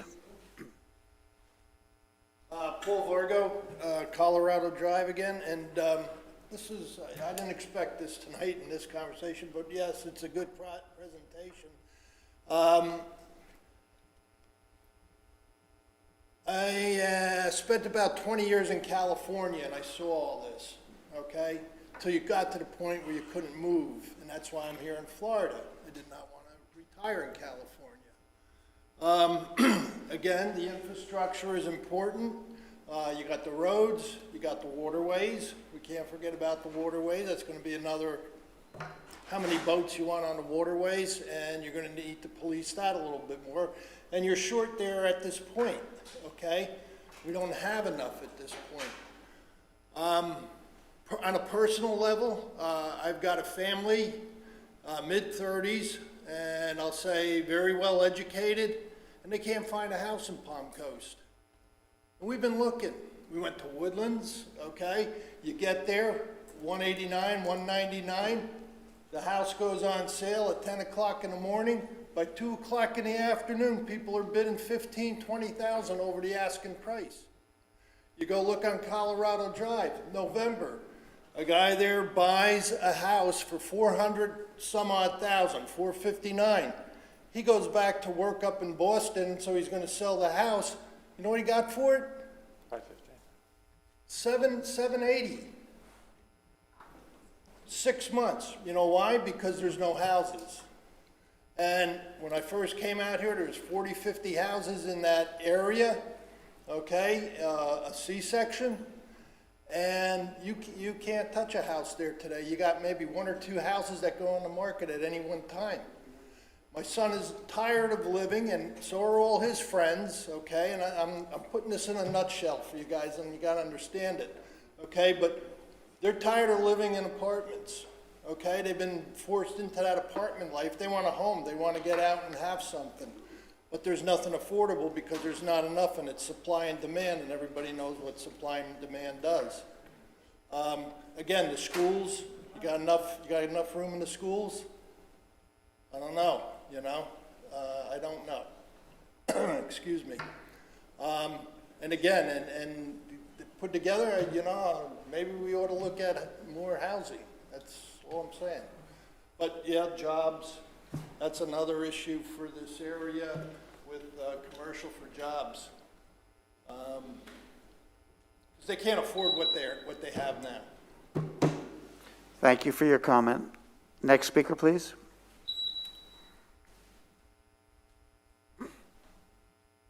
Dave Malako, Palm Coast. Eddie, I'm going to use your first name because I have a hard time pronouncing your last name. No problem. Please. Anyway, I'm originally from the north, okay? I've been down here 2 years. Lived a lot in Chicago, other major cities. Let me tell you about some of these high-rises they build. They have lovely ideas. We're going to make all this money, and everybody's going to buy them. There's such a huge need. All of a sudden, that need's not there. What happens to them? They turn into low-income housing, and you got a real rat's nest on your hand. Because you can't sell them, you're going to have to rent them to somebody. And that's what could happen if you're looking at the future. It did in Chicago, it did in every major city I know of. These high-rises ended up dying. I think that's what you're talking about, somewhat. That's all I got to say about it. Yeah, it's a very serious consideration. Do we need more houses? We're building thousands of them right now in Palm Coast, all over, right next to me. They're gonna build, what, 500 of them? And there's down the same road, another 500. We got a lot of houses being built. We're gonna take care of the people that want to come here at a decent price. That's all I got. Thank you for your comment. Any other members of the public wish to make comment at this time?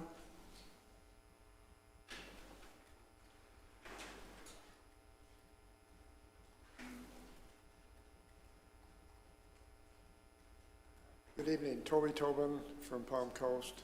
I don't have a prepared statement this time, but I did publish an article today on my website, gotoby.com, this morning. It was entitled, "They Will Come," or "They Are Coming. Where Will They Live?" And I'm projecting that at the rate right now that people are moving to this area, we're experiencing about 7,500 new residents a year, and that rate is going to increase. So next year it may be 8,000 and 9 or 10,000 the year after that. We're very constrained. We're just full up. We're at full capacity in every different housing element.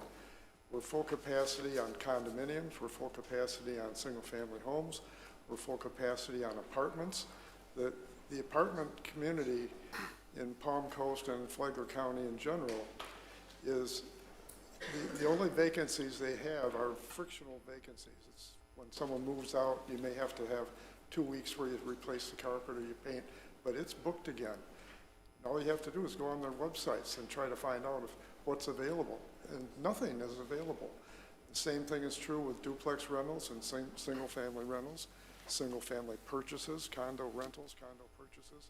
We're just full up. And people are moving here for lots of reasons.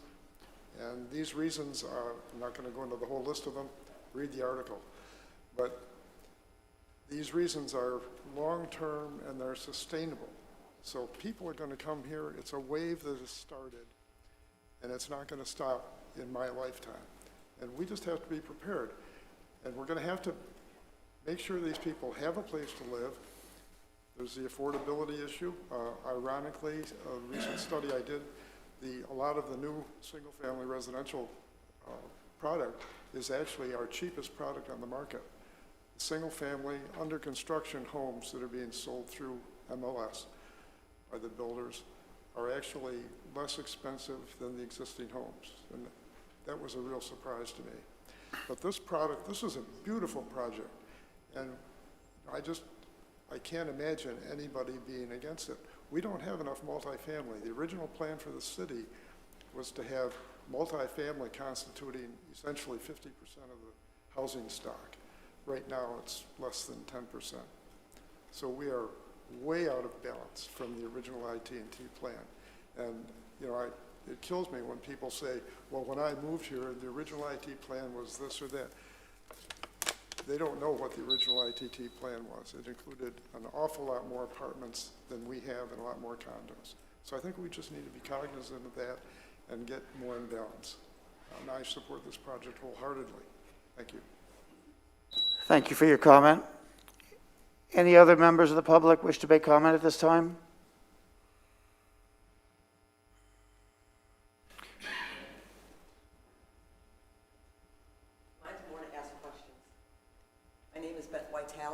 From Palm Coast. How many housing projects are actually going to be in the process within the next 2-3 years that are already been approved? How many apartments are actually already approved at this point? We're talking about how many houses and stuff are available, how many is going to be available, already approved within the next couple of years. Do we have a number on any of that? So this is public comment. What I can do is But that's what I'm asking, because what we're having right now is that we don't have supply and demand, which is pretty much a good thing. That keeps everybody higher in value. And I respect the question. I would have our interim city manager get back with you with an accurate number, because it's not a simple number. It has to do with timing, it has to do with approvals, it could be over a course of a number of years. So the question itself is not a quick answer. And this portion of the agenda is to hear your comments. Okay, so the comment is basically, is I know there's quite a bit approved, and it's going up all over the place. Is Palm Coast going to be okay with infrastructure? How many more schools are you going to have to build? And how many more towers are you going to have to do? Is the public enough money coming in from your tax revenue that we all know pretty much 97% is from taxpayers, not any kind of industrial? So where are you going to find the money to build more schools for the infrastructure when right now we really have kind of decaying infrastructure now? Those are my questions. I know that I'd have no problem on building, but I think that we need to focus on our infrastructure, schools, and everything first before we just keep building, building, building. Thank you. Thank you for your comment.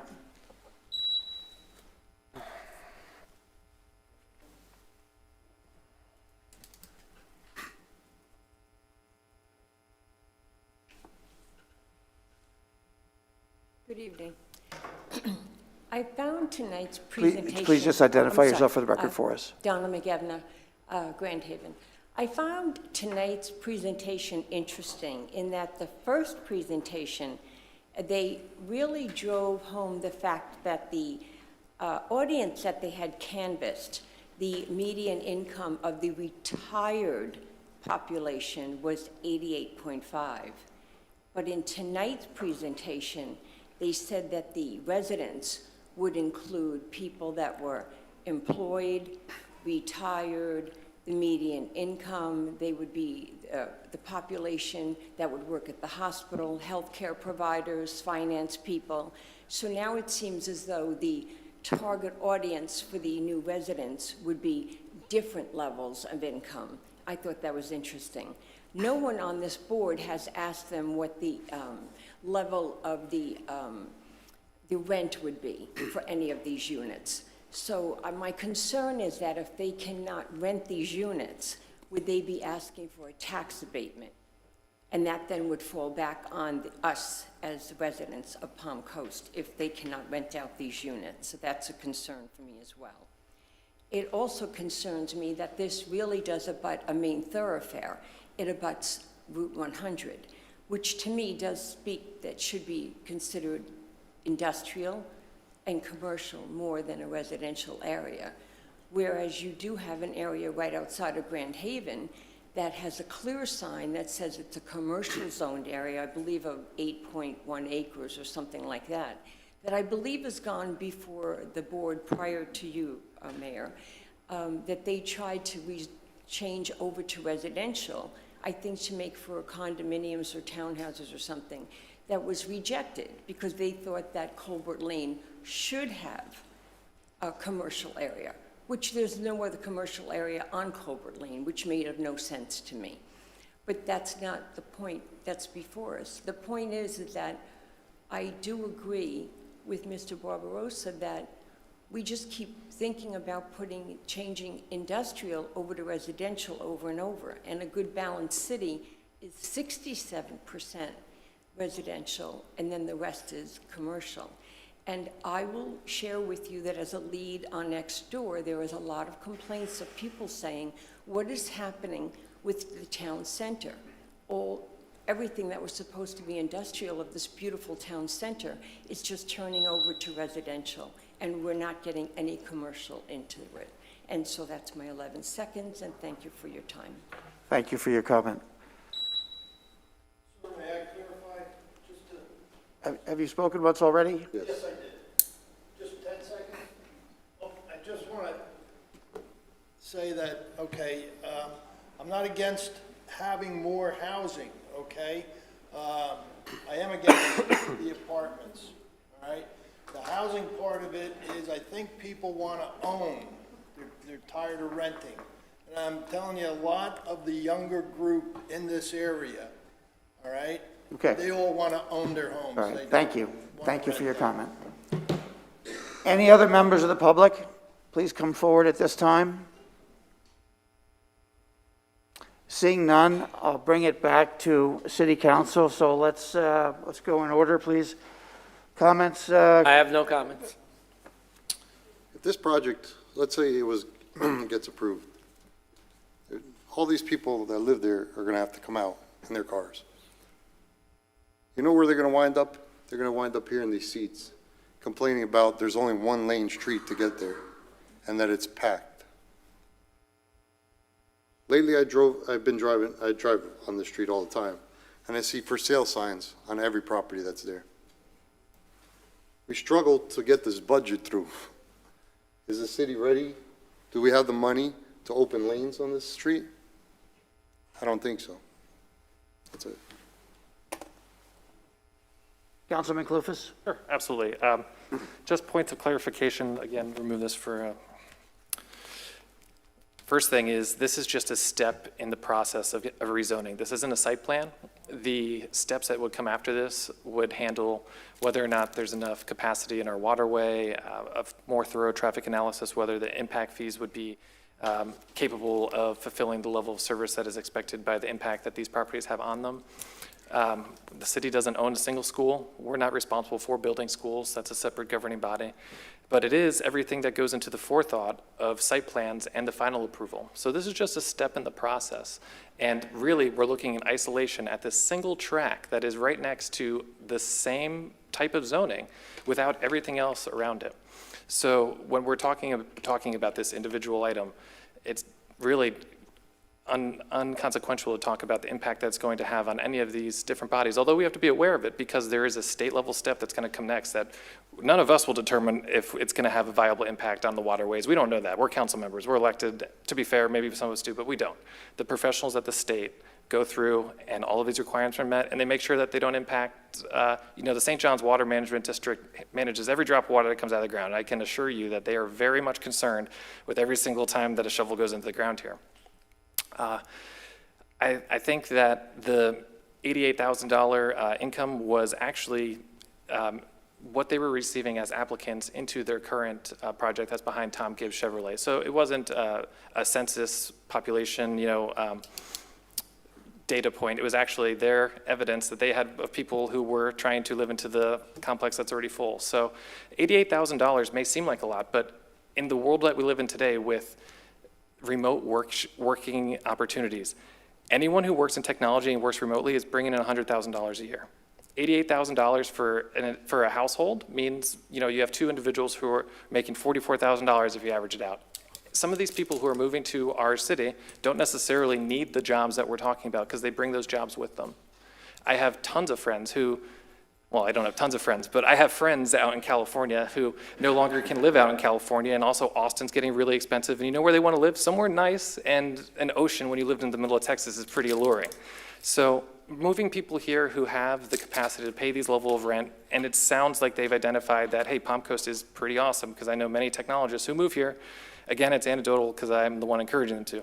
But let's think about it in the modern age, in the digital economy, that we're not going to have a factory necessarily on Old Kings producing, drive shafts that are going into Fords.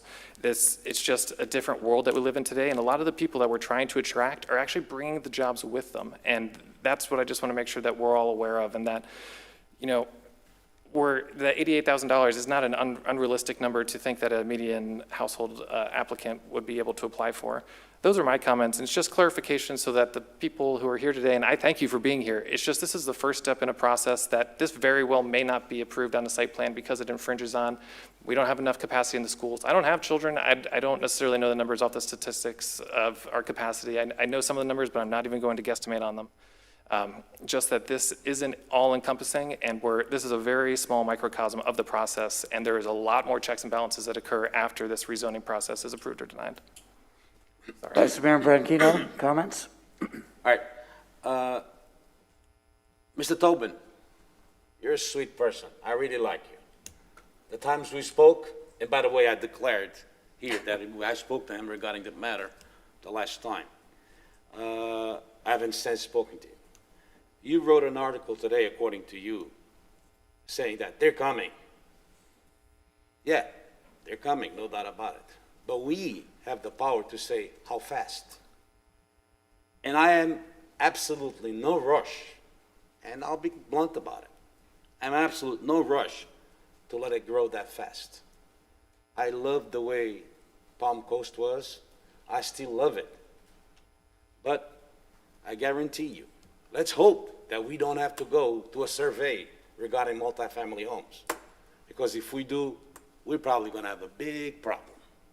So that's why at the end today, I'll have some kind of a, something to say about this. But I cannot forget, not long ago, right after I got election, one gentleman that is not far from me here today came to me and said, Eddie, stay strong in housing. Don't go for those apartments. I don't know if he remembers that, but that was done to me at First Friday in Flagler Beach when I was there. That's all I have to say, sir. Mr. Mayor, I have a comment. I just want to remind Councilman Burkino, but that conversation we had out at Flagler Beach was concerning low-income Section 8 housing, not high-end, high-quality housing that we need. All right. Got to get all your facts in there. All right. My comment next. I just would like to thank the council members for having what I would consider a rather robust and thorough conversation on this project, and hopefully it will set up equally thorough conversations about projects in the future. And I would also like to remind council that just this evening, we did pass a property rights, and I'll just read one of the four, which is the right of a property owner to use, maintain, develop, and improve his or her property for personal use or for the use of any other person, subject to state law and local ordinances. The only thing I would suggest is that I will call for the vote in a moment, that we each remember what our assignment is here tonight. And our assignment is to make sure that the project falls within the requirements of the Land Development Code. So with that, I would ask City Council for a motion. I'll make that motion. Seconded. Excuse me, for the record, let's be clear that your motion is to approve? Approve. Thank you. Seconded. And I have a second. I'm going to ask for a roll call vote, please. Vice Mayor Branquinho. No. Councilmember Barbosa. No. Councilmember Danko. Yes. Councilmember Clufus. Affirmative. Mayor Alphen. Yes.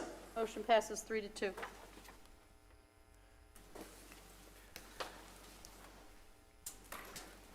We move on to the next section of the agenda, which would be ordinances first read. Mr. Reichman, if you would.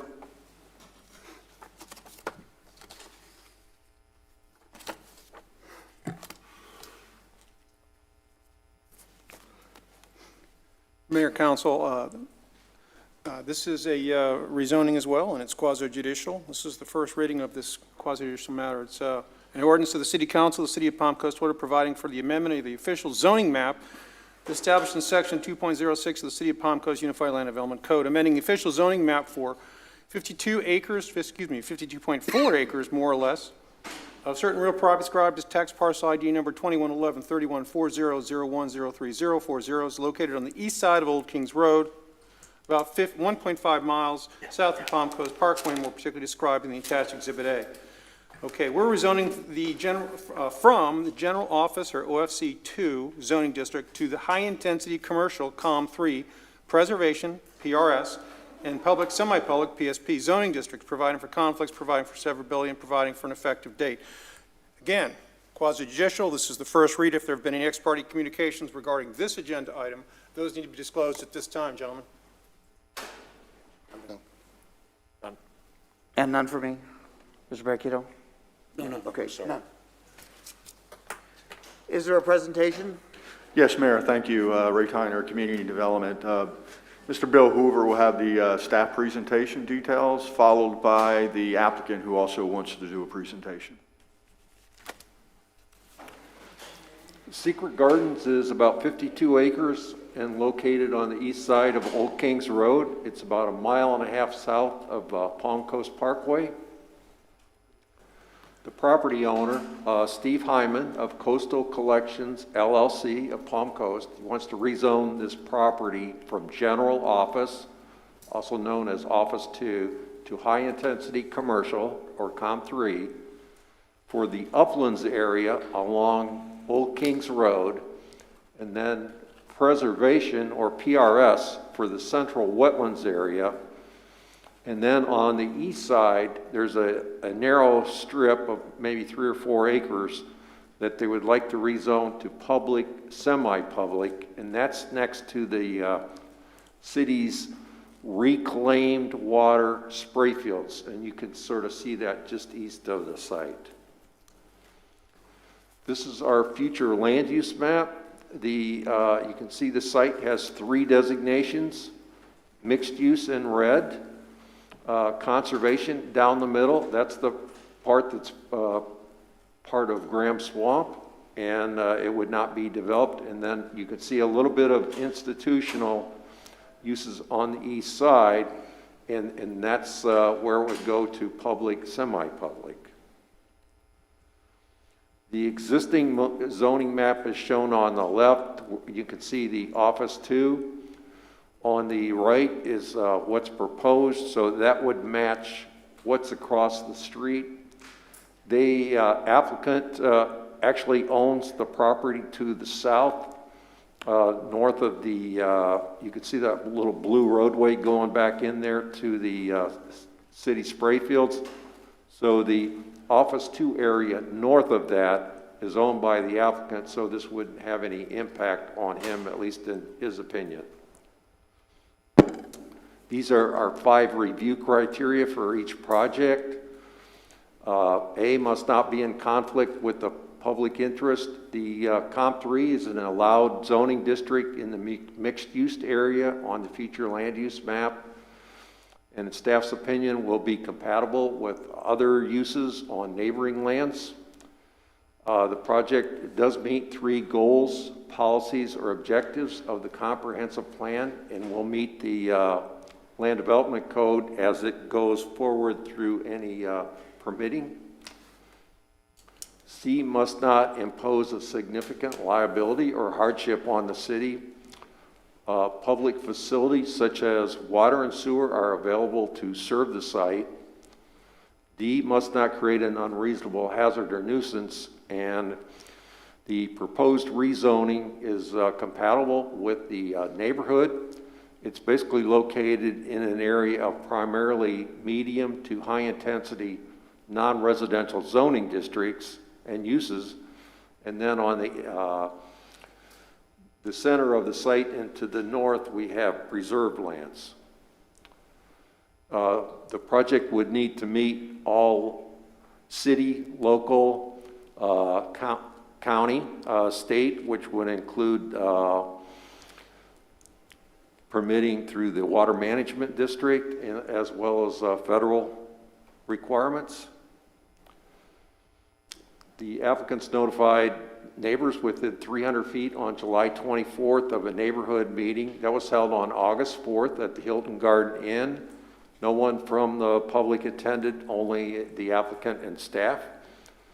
2 signs have been erected and news ads run about 2 weeks prior to each public hearing. The planning board was held on August 17th. No one spoke regarding this project. The planning board found it in compliance with the comprehensive plan and recommended approval by a 6-0 vote. This project, if it's approved tonight, would come back in a couple weeks for it's a second public hearing for its adoption. Then the owner would proceed with their choice, a technical site plan, or it could be a subdivision master plan. The Planning and Land Development Regulation Board recommends that City Council approve Secret Gardens application 4816 to rezone 52.4 acres from general office to high-intensity commercial, preservation, and public, semi-public zoning districts. The applicant's agent is here, Charlie Faulkner, and he does have a PowerPoint presentation. Mr. Hoover, before we start, may I ask one question? It is uncommon of the 5 years that I've been here. Could you just explain what would be allowable on PRS and PSP, just so we're all aware what usages a public, semi-private, public, semi-public land use could have? Right, the preservation is basically, it's going to go back to Mother Nature. Yep. And I got the city manager here well knows that, as well as Mr. Tyner. The public, semi-public, it sort of has a wide variety, so it's sort of institutional uses. Churches, museums. You can do sort of like industrial type stuff a little bit, like the city's reclaimed. Sometimes you get, I think we put up cell towers in certain locations if it meets other criteria. You can have golf courses and public recreational type stuff and city parks. So it's the government's favorite land use for putting their own stuff into action. Understood. And I think that's a broad enough genre that we all understand that. Thank you. Mr. Faulkner? Mr. Faulkner has a presentation. As Mr. Faulkner's walking up, just to add on the PSP, for that property, a lot of those uses that Mr. Hoover spoke of what can go in there, it's really too small for any of those uses, maybe a stormwater pond or trail or something like that. Got it. Mr. Mayor, for the record, my name is Charlie Faulkner. All yours. Right here. Right-hand side. Which button? Right. The one with no arrow? That's the one. Okay. Worn on. Mr. Mayor, I'm gonna be very brief on this. It's a fairly simple, what we're trying to do is fairly simple. There's quite a bit of office zoning in various places around. There's not really a hot market for new office buildings. And what the owner proposes to do is rezone the uplands, what is now office, to high-density commercial. And this right here shows, well, just pretty much the existing situation on the flume. This, again, is the same slide that Mr. Hoover has already shown you. Again, the same slide. It shows the zoning, all office, all the various zonings around it. This is another situation where we really have no neighbors to bother. We're rezoning it to be generally consistent with what's across the street.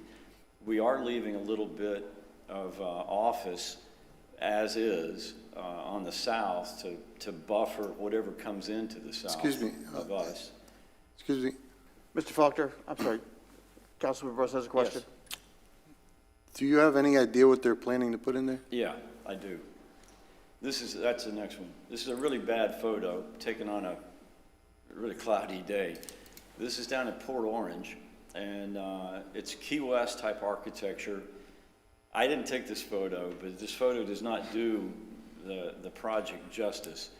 What the gentleman would like to do is basically have a warehouse office showroom for residential construction tradesmen, chandeliers, plumbers, everybody, the professionals that you need when you are refurbishing your house or making repairs on your house, as well as new construction. He would also, I hope I put this in here. Yeah, it's in there, but it's terrible. This is the best I could do on this one. The other thing that he's proposing to do is one of his personal dreams is he's a nursery enthusiast, and what he would like to do is also include a plant nursery with I would refer to it generally as like a hardscape. So you would have fountains, for instance, and things that you frequently see in really well landscaped, larger yards and areas. he would like to, that's what he envisions, and it's also why how it got its name, Secret Gardens. And other than that, that's about all the detail I can tell you. That's the first thing that he plans to bring out of the ground. Again, this is the same routine. If approved to commercial, the next time you will see this, the next time it becomes in front of an approval board, would be site plan approval.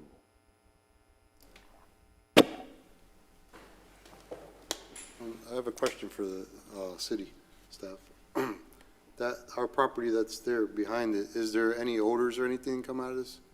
That'd be Mr. Flanagan. I've been by there. I haven't smelled anything, and I think it's just a rib site for reuse water. Mr. Flanagan, you can't smell anything over there, can you? Never know. Reclaimed water. Can we videotape this? Yeah, I think it is. For the record, Steve Flanagan, Utility Director. I haven't been COVID tested lately, but I have been there many a time, and you cannot really smell anything. It's reclaimed water, so if you've been in any neighborhoods where reclaimed water is used in the residential neighborhoods, it would be the same exact thing as what you're seeing here. A site that's just immediately adjacent to it, it actually has two uses. One of the uses is spray irrigation, so it's basically like a big irrigation system. And then in the middle of it, you see the little circles or squares in there, and that's a rapid infiltration basin. So the water is basically poured into that on the ground level, and then it flows from one level down to the next, and it just basically percolates into the ground level. So it's not aerated to create any kind of vapor or smell either. Well, this project won't interfere, nothing with that. Should not interfere at all with our project, no sir. Are we not seeing the obvious synergistic opportunity for the biggest fountain in this lake right here? That's, I'm kidding. The mask hides my kidding, yeah. Mr. Mayor, that concludes my presentation. You finished with your presentation, good. Thank So let me ask City Council now, do you have any questions while he's at the podium? I do have one question, Mr. Faulkner. They'll be warehousing some material, some product of some sort, and will that be disguised or hidden, or where will the inventory that they're going to want to sell be located? It would be, I'm assuming that the inventory would be stored in the warehouse portion of the structures, and then you would have a showroom that you would have displays, and then an office that does everything offices do. So we're not looking at any issues of stuff out on the street or out in front? That's not what he anticipates. He wants it to be a high-end.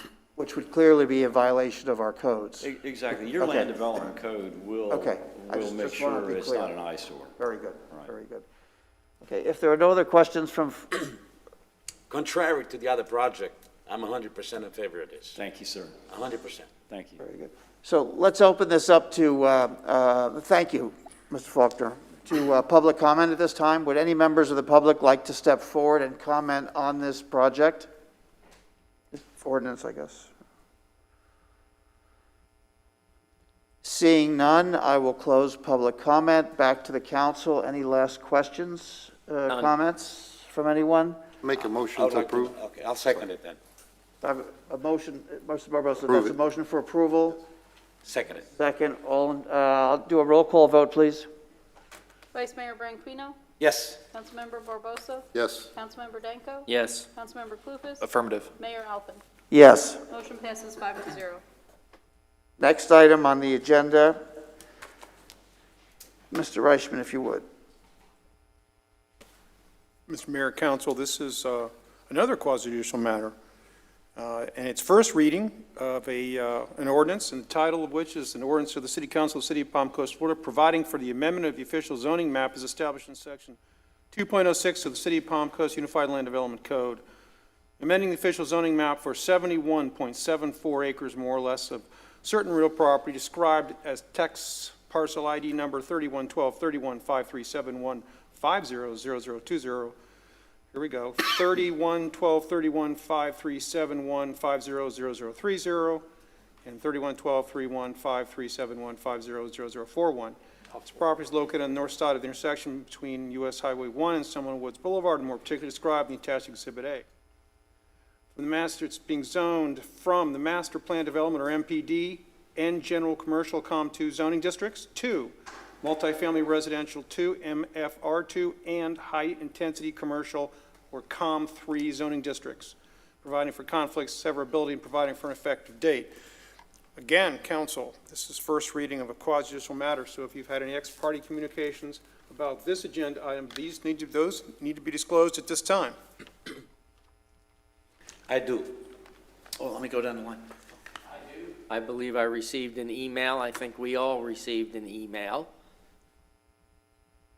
concerning this from Mr. Chimento's law firm, forwarding something on from someone else. Mr. Barbosa? No. I received an email. I received that email and something else that I have to disclose. I imagine I received the email, but Prior to Well, I'm sorry, let Mr. Branchino. Oh, sorry. prior advise to Mr. July Reisman. 4th weekend, my wife received a call from a gentleman that we don't know who he is, asking her if she wanted to be the representative of this project. I didn't know how big of a project it was. She told me, and on the following Monday, I believe was the 5th, I met with the city manager, Chief Forte, and Jason DeLorenzi. In their presence, I called my wife and said, "What's the name of that gentleman?" She told me, and I still don't know the name of the gentleman. I asked Jason DeLorenzi, who was this gentleman? Is he a big builder? Is he building something big? And all he said was, yes, he's building some big. I had no idea what it was or anything. I told my wife, please call your boss and call the gentleman, say that you will not take this job. And mind you, that could bring thousands and thousands and thousands of dollars into our bank account. I said no. After that day, it's funny that, after that meeting, it's funny that the gentleman never answered emails back, and even my wife's boss kind of didn't want to talk with her. So, based on this and thinking this was not innocent, I would like to recuse myself from voting on this matter, sir. Can I do that, Mr. Reichman? Mr. Vice Mayor, you're talking about voting conflicts. Voting conflicts under Florida law requires to be some sort of evidence or concern about financial impairment, financial benefit, that sort of thing. Having said that, and not hearing any evidence of that, under Florida law, you also can recuse yourself from voting on a quasi-judicial matter if you are concerned about the appearance of impropriety. So that, if you wish to do so, it would be the latter, not the former. I wish to do so, sir. Very good. I'm done. Council members, if I could, Mr. Mayor, please, for those of you that received those communications, those email communications, if you haven't already done so, please forward them to the city clerk to be made part of the record, please, if you haven't already done so. And just for the record, let's get all of you to identify that and state for the record that the decisions you'll be making tonight will be based upon the information that you received tonight, so that everyone, again, will know what you're making your decision on. Yes, it will be based on the information I received. Thank you very much. It seems like everybody got one, but I don't remember reading one. Fair enough. Okay. Have no bearing on my decision this evening. no bearing on my decisions either. Thank you very much, council members. Yeah, absolutely. Thank you very much for your indulgence. Virginia wants to say. Mayor, also, Councilmember, Vice Mayor Branquino, I will have a form for you to fill out in regards to your voting conflict. Okay,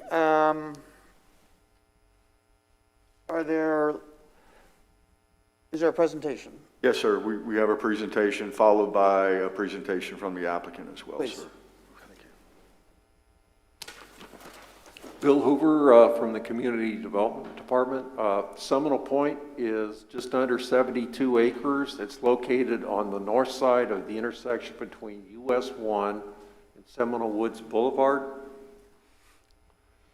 The property owners want to rezone the property from master plan development and general commercial to multifamily residential 2 and high-intensity commercial in order to develop a multifamily and commercial project. So this is the future land use map. You can see that, so the subject of this rezoning is lots 2 and 4, and also, it looks like I got a typo, but the one that says lot 2 on the right-hand side is actually lot 3. So those 3 lots are what is the subject of tonight's rezoning. Integra Woods Apartments, that's also shown as red as mixed use. And then lot 1 to the west is also in the mixed use, and it is not part of the rezoning also.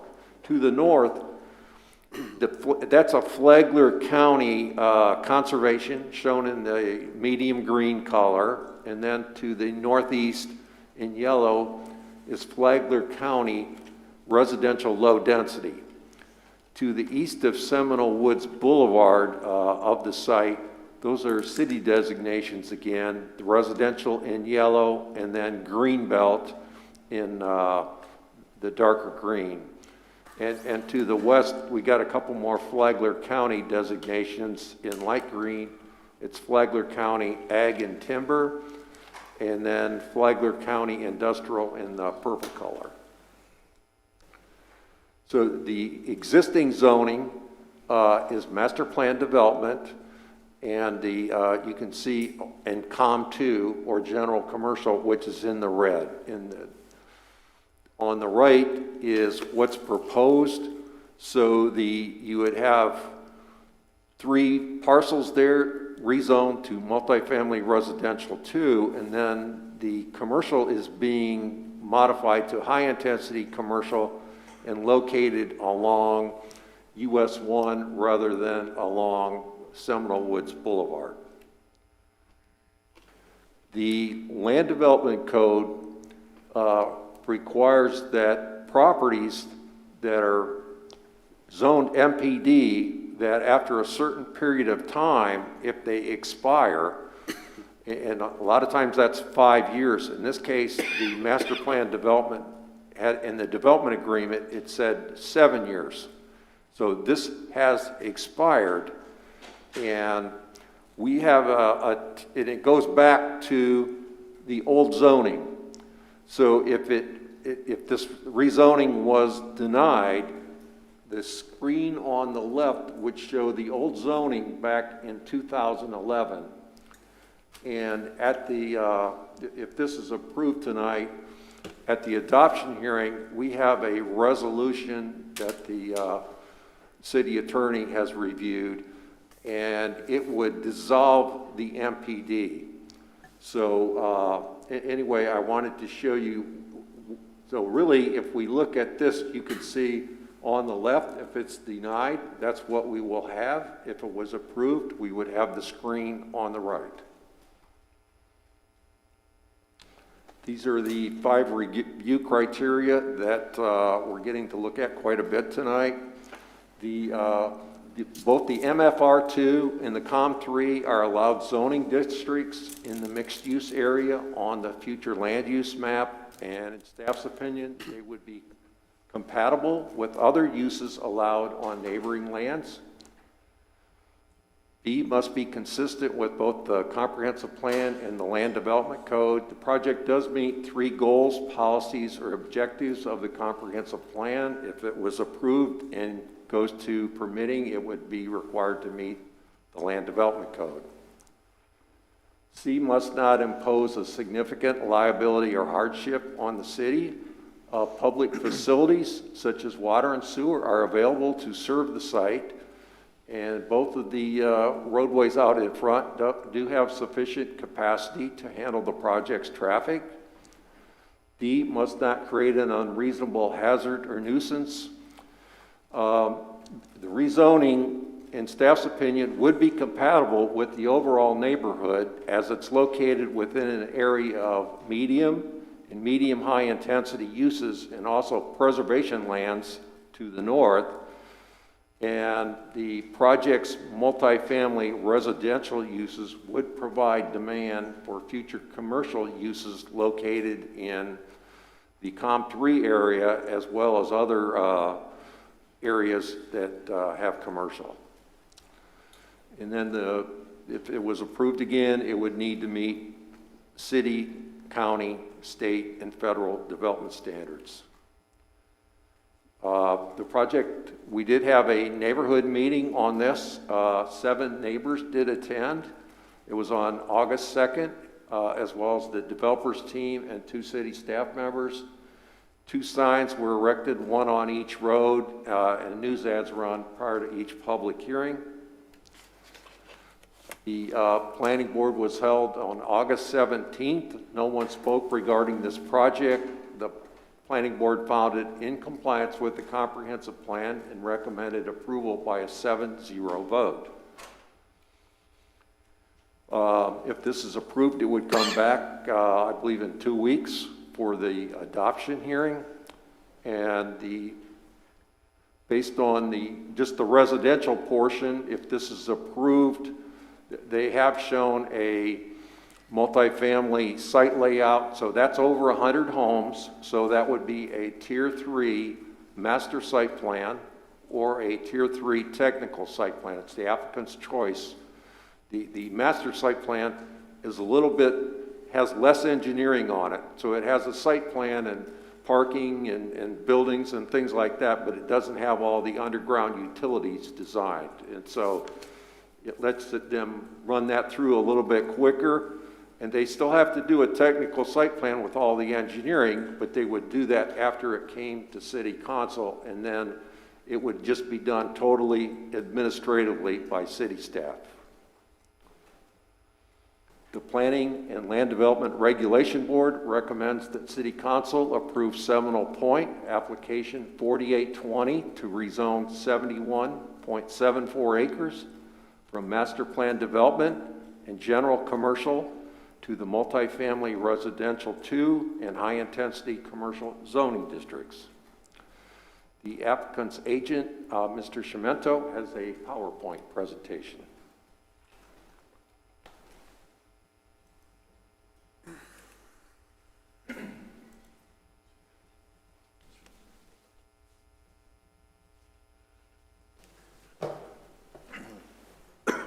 Good evening, Mayor, Council.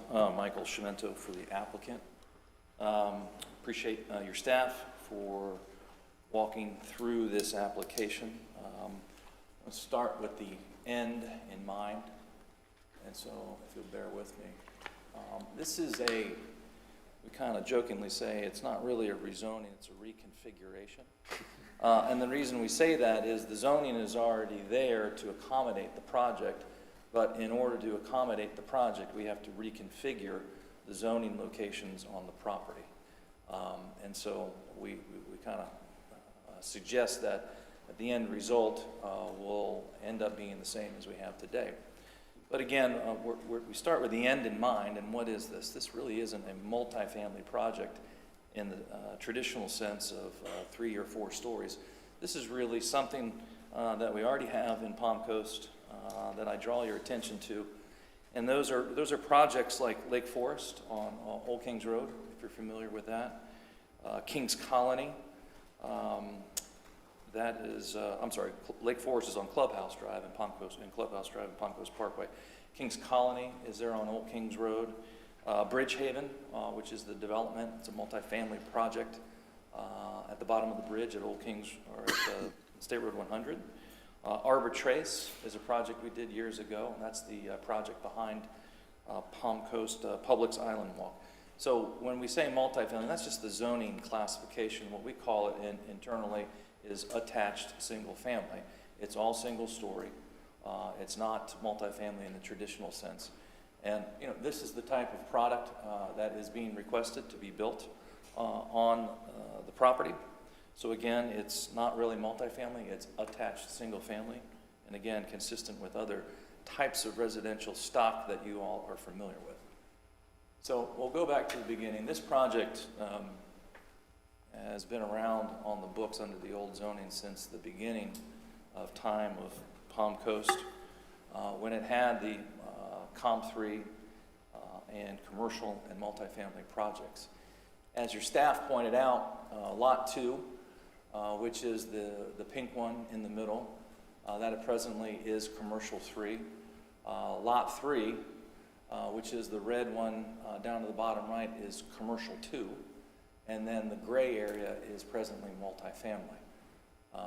We think that the project that we're putting forth reconfigures and de-intensifies the present uses to accommodate something that one of the council members mentioned earlier about having housing stock around retail and commercial uses so that the neighbors can walk or ride their bike, or at least if they do take their car, it's right there and they don't have to adversely affect the roadways for trip lengths. Yes, sir. The entrances are all going to be on both streets, or? The entrances will be both on Seminole Woods and on US 1. So there'll be multi-entrances. This is the project laying out. So here's what we've done. We've really reconfigured and rezoned the property to accommodate a project that has multifamily or the attached single-family house uses around what we traditionally see is a commercial retail node at the corner of Seminole Woods and US 1, rather than in the middle of Seminole Woods, which is a roadway that is more for neighborhood traffic.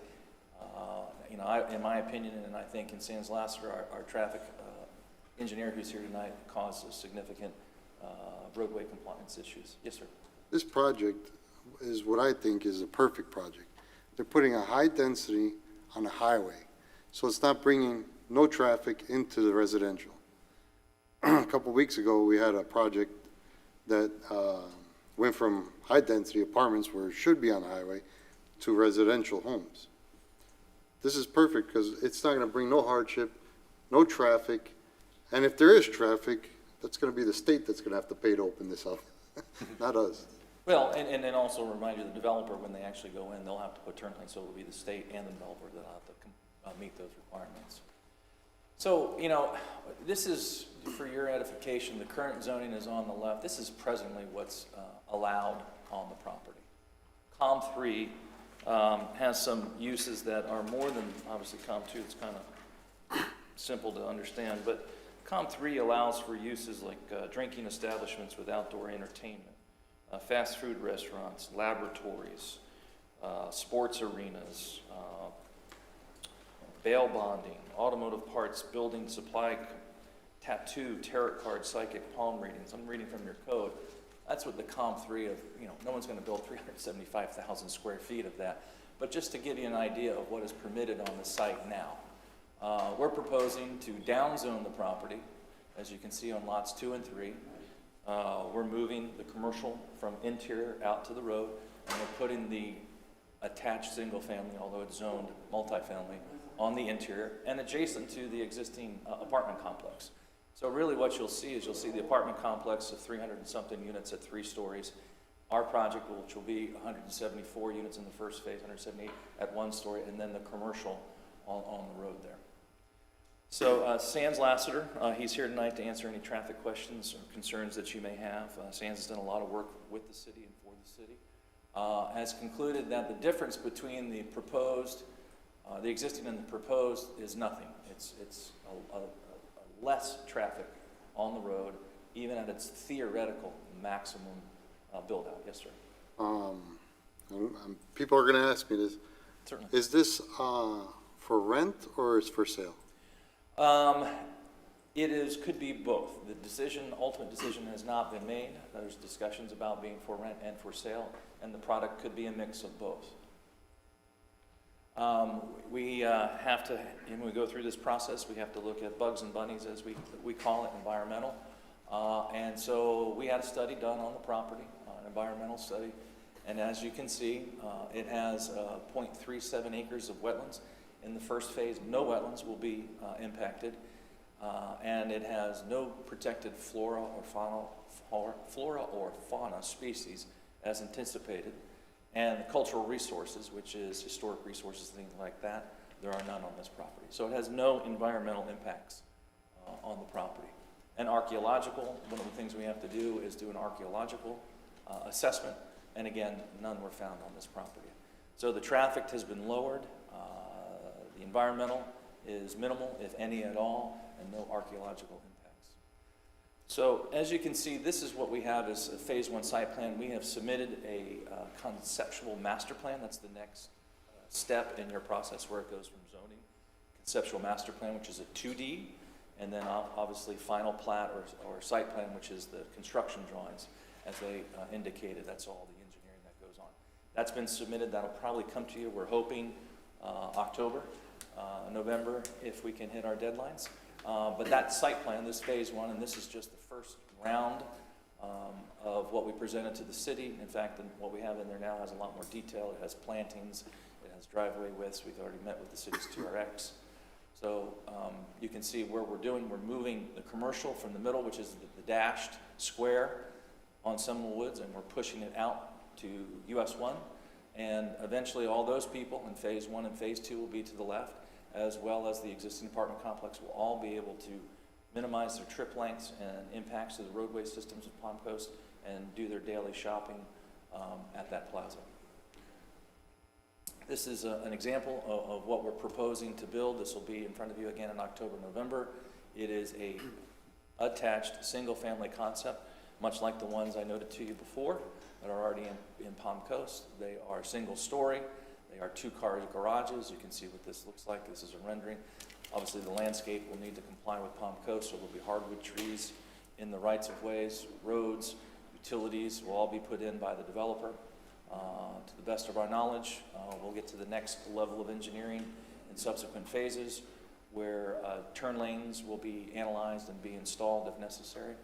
And then again, these are examples of the 4-unit elevations that we have, the front and the rear. You can see the 2-car garages. This is the 6-plex that we have also. So this is the kind of concept that we want to bring to you.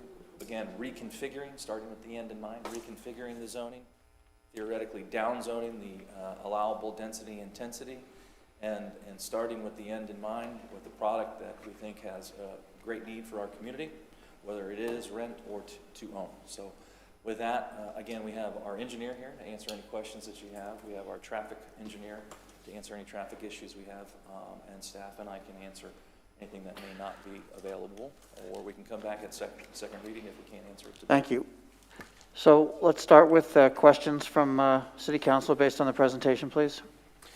Thank you for the presentation. Not any questions necessarily. I understand that this is just a reconfiguration, and I also am in agreement with Councilman Barbosa that ideally, I think we can all agree that we would rather push the high-intensity commercial traffic to US 1 for a plethora of reasons, not just because it would be the state that will fund it, but I think it's just more suitable fit, and I don't think the end of Seminole Woods there is just conducive to commercial property more inland. Besides that, I think the single-family attached style of housing is something that, again, we're needed to add to our housing inventory, and it's not necessarily MFR in the traditional sense. So thank you for the explanations and the PowerPoint. Thank you. Again, this is an example of a perfect project. You have homes and you have businesses. You have jobs, sales tax, home tax. This is what we want. Thank you. Danko? Nice presentation, Mr. Chimeno. Very well done. It is a perfect project. Thank you. Okay, I'll open the project discussion up to public comment. Is there any member of the public that would like to step forward and make comment at this time? Seeing none, I will close public comment and bring it back to City Council. I do have a question. The high-intensity commercial piece, is it phased? What does the timeline look like for that, please?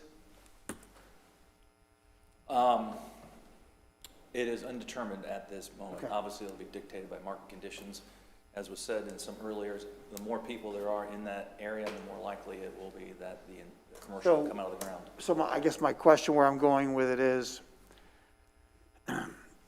is there a risk that the high-intensity commercial does not develop? Now? In the future? In the future, I guess we would always have to say that's a risk, but it is the intent to build that once the residents are there. Okay. Good enough. Are there any other comments from, questions, comments? None. I'd like to make a motion to pass it. Second. Any other discussion? All in favor? A roll call vote, please. Vice Mayor Branquinho? Can't. He's not. He's He was here. Oh, thank you. That was a test. A while. Councilmember Barbosa? Yes. Councilmember Danko? Yes. Councilmember Clupis? Affirmative. Mayor Alphen? Yes. Motion passes 4-0. Next item on the agenda, resolutions. Mr. Reichman, if you would. Yes, this is a resolution of the City of Palm Coast, Florida, approving authorization for the city to join on a rezoning application for the city property located at Iroquois Waterway west of Seminole Woods Boulevard, specifically parcel ID numbers 2112 3140 010 0020 and 2012 31 065 000 0B 00011, providing for severability, providing conflicts, providing for implementation, and providing for an effective date. This is not quasi-judicial. Is there a presentation? Yes, sir. Please. Good evening, Mayor, City Council, Jason DiLorenzo, Community Development, and Chief Forte is with me as well for this very interesting resolution we have for you here today. So this is about Citation Boulevard, and if you know Citation, it runs from Belterre Boulevard slightly east past our utility, and then it dies. And then we have another piece of it on Seminole Woods that runs to the east, and then it connects to Sesame, but not for much longer because we're going to call that Sesame and while we finish that project and when we're done with it. So this is the location map. You'll recognize the airport there, Seminole Woods Boulevard on the east side, and the termination of Citation from Belterre Boulevard there on the west. And the property that we're discussing here is in the red area there. So back in March, a developer came to us and wanted to discuss a residential project at this location. And in his initial proposal, he had ingress and egress out on Seminole Woods. This property does not connect to the current portion of Citation. So ingress and egress was out onto Seminole Woods.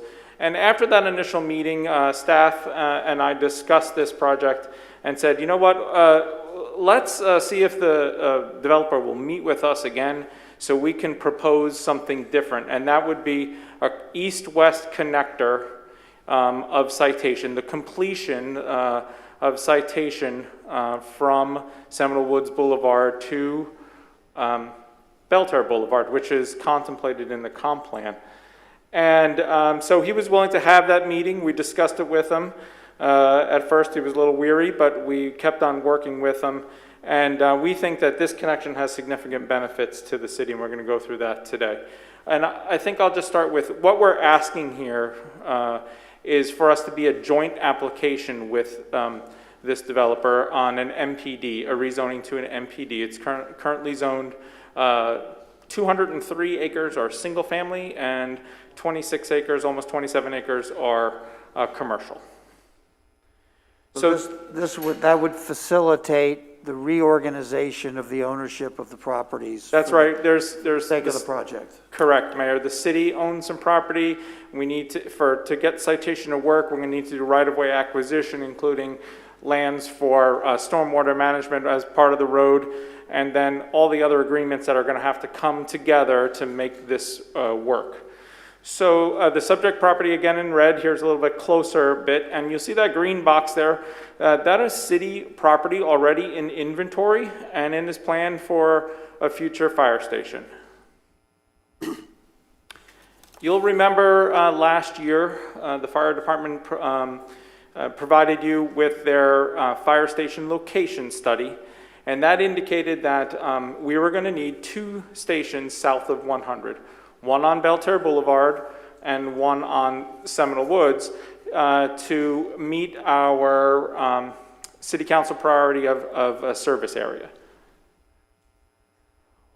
When this opportunity came, we asked the fire department to analyze what the 6-minute and 15-second response area looked without the connection of citation, that's on the left, and with the connection citation on the right. And as you can see, we can achieve a 6-minute, 15-second response from the station on Seminole by itself. And there's the connection there of citation in between, so you can see how that works. So that would allow us, here on the left was the left being the Seminole station, and the right being, the left being the Belterre station, and the right being the Seminole station. This will allow us to eliminate that Belterre station, only go with the Seminole Wood station with that connection through citation. That will then allow us, you want to add something? Sure. The basis of this idea is merely to eliminate one fire station by building a road. The one-time cost for the road would be less than the cost of building a new fire station in the area of Belterre. But what's more important is the reoccurring cost of personnel to staff that one station. By going into this jointer agreement, we're looking at creating a road that's going to give Station 26 on Seminole Woods full access to the area in the K section. What's more important is we're in constant conversations with Flagler County, who's also considering relocating one of their fire stations, which would be ideal as a second due to that location on Belterre South, and Station 25 would be third due. So working with our county partners, we're actually figuring out where's the best places to put fire stations and trying to be cost effective. This road would actually allow us to go from Station 26 to the major parts of Belterre Boulevard within 6 minutes and 15 seconds. And a second part to that would be, we'd be able to do it faster. We'd be able to provide that response time faster than we would if we had to build 2 stations from a financial standpoint, right? Building 2 stations would take longer in our project plan than this one station and a road, which then we can improve the response time for both sides.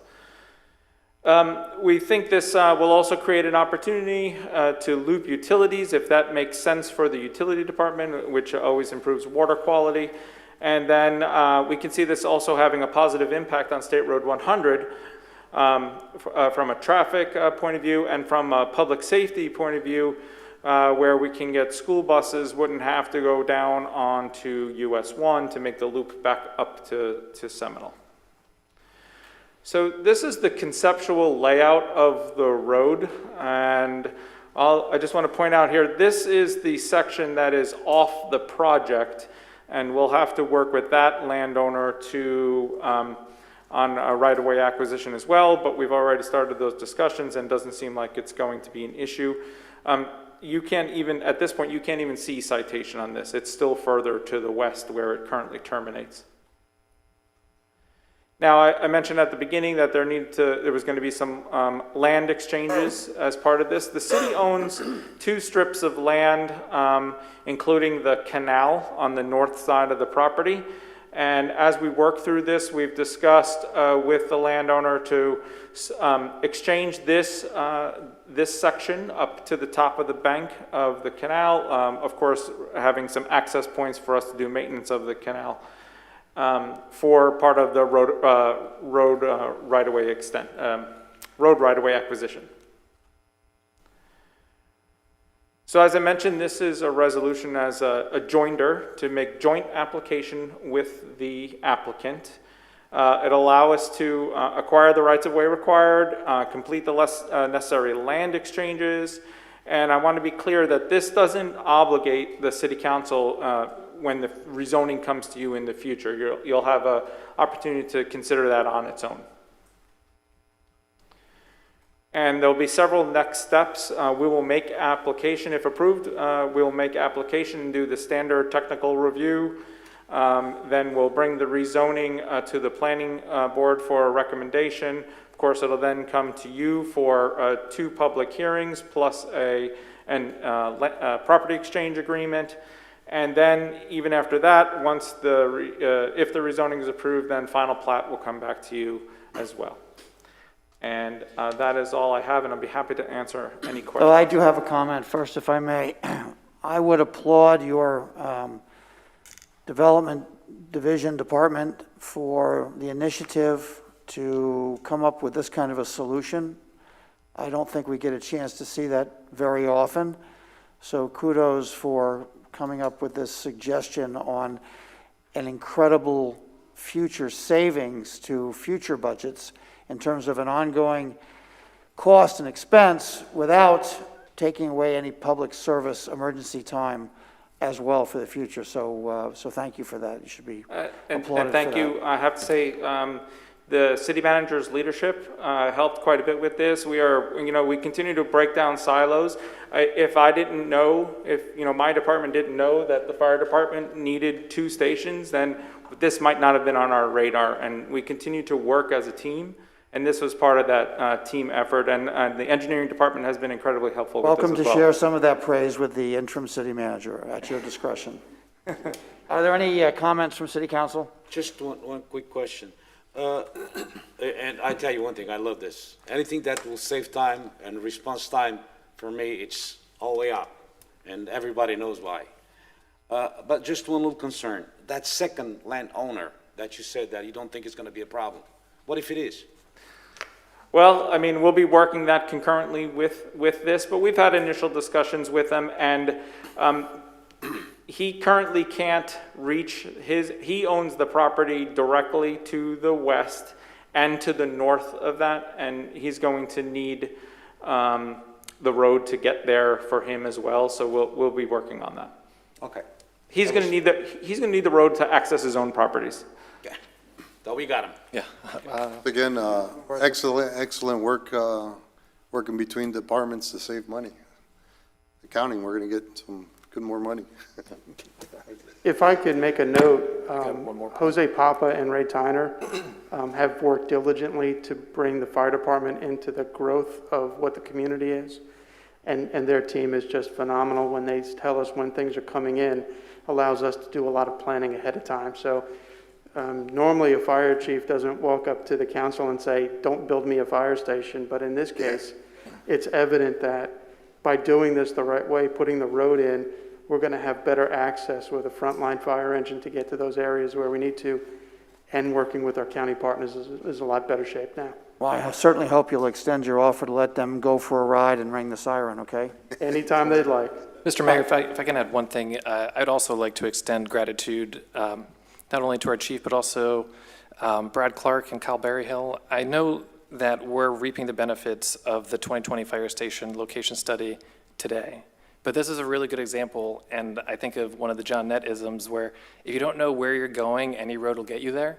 And this is a perfect example of why having these type of studies that are a living document that can be passed around between departments to break down these silos, so that the capability of Jason saying, hey, I know from the 2020 location study that we're going to need at X, Y, and Z out of the fire department, they're able to make these decisions. So I would just like to retroactively thank all of you guys for, not only the tremendous insight that the presentation you gave us was, but also for performing that due diligence and the feasibility studies. You've put yourself in a position for success, and also being able to consolidate efforts and maximize the efficiency of the tax dollars. So thank you today, but also thank you for thinking ahead all those days ago. Thank you for your comment. Now I'll open this up for public comment. Are there any members of the public that would like to comment on this resolution for this evening? Seeing none, I'll bring it back to City Council. Any last comments? I'll make a motion to approve this. Second. And we have a second? Yes, sir. Any other discussion? Third. All in favor, please say aye. Aye. Aye. Any opposed? City Clerk? Good. Motion passes 5-0. Thank you. Next resolution, Mr. Reisman. Certainly, Mr. Mayor. This is a resolution of the City Council of the City of Palm Coast, Florida, approving a work order with England Timms, I think it's pronounced, and Miller, Inc., I apologize, for design services related to the White View Parking Improvement Project, authorizing the city manager or designee to execute necessary documents, providing for severability, providing for conflicts, providing for implementing actions, and providing for an effective date. Yes, Carl Cody, Director of Engineering, Stormwater Department. This item here, I have no presentation tonight. This is a project that was completed several years ago to look at safety improvements along the Whiteview corridor. It also entails some additional efforts where we would be extending a multi-use path where it dead ends at White Mill to US 1, so the additional residential communities can access the pathway. It also provided some median beautification in the medians that had been an ongoing program. This was a project that was originally funded by the TPO. It was identified as one of the hazardous roadways within the two-county area within the TPO. The design had been completed. The initial effort was to look at adding turn lanes, restricting movement. We heard tonight Woodbury Drive. This project actually entails restricting access onto by and out of Woodbury Drive, so it is going to help with that cut-through movement that was discussed tonight. So obviously part of the Whiteview is 4-lane, part of it is 2-lane. The initial design contemplated using some of those existing lanes to convert them to turn lanes. We're looking at going back and revisiting the design. We've had some ongoing discussions recently with the TPO and DOT regarding putting this project into the 5-year work program. They have some types of funds that may become available. It's in discussion phases now. We're evaluating if it can fit in to that 5-year plan. So we want to go back and revisit the project with some of the ongoing development that's occurred on White Mill, the extension of potential Whiteview heading west over the tracks for future development, looking at, rather than doing the road diet, can we re-examine keeping the 4 lanes and adding those additional enhancements along the roadway and in completing the design. So it's really a 2-step work order. They're going to do the evaluation, technical analysis, see what the implications are, what impacts it may be regarding stormwater and cost in terms of, we may have to pipe some of those swales. So that'll be the first step. Once it's determined that it is a feasible project and what the budget implications are, then we can move forward and complete the design and do an update to DOT with our application for necessary funding. So you're going to keep the 4 lanes on the road? That's what we're going to explore. Correct. It's a 2-part. So we're going to explore keeping the 4 lanes and adding some turn lanes to the existing 4 lanes. And the road restriction, you're gonna block. Are you thinking about blocking? There's that one area where Rolling Sands is in Woodbury, and then to the west there's another roadway. So there's 3 median openings very close together. So this design closes 2 of them. It keeps Rolling Sands open. So it will help with that. Correct. I would need to see that project, to be honest with you. I would like to see that project before we even make what the possibilities, because right now I'm going on a blind, to be honest with you. I have no idea what I'm going to be voting for, to be honest with you, without a presentation or possibilities of what's going to happen. Well, you've seen everything in the past. Well, the only thing that changes tonight is before we're turning some of the 4-lane section into turn lanes. This analysis will be to keep the 4 lanes in place and add turn lanes to the outside of those 4 lanes. So basically the 4-lane roadway will remain as is, and then the enhancement will be added to the sides of that. So that's really what you'd be approving tonight, is to look into, can we keep the 4-lane section in place and make these improvements? And we need to approve a design in order to see if we could keep it. Well, it's a 2-step work order. The first step, we'll have to spend some dollars to do that technical analysis. And if it's not feasible, or if the budget implications are excessive, we can then make a determination. We're not going to go to part 2 and spend those next pot of money. I'm not too convinced. Maybe we should. I've been through this. I've been through this before. Whiteview? Yeah. Mayor, Go ahead. Comments now, City Council, go ahead. I'd like to make a motion to table it until we have, we can see this.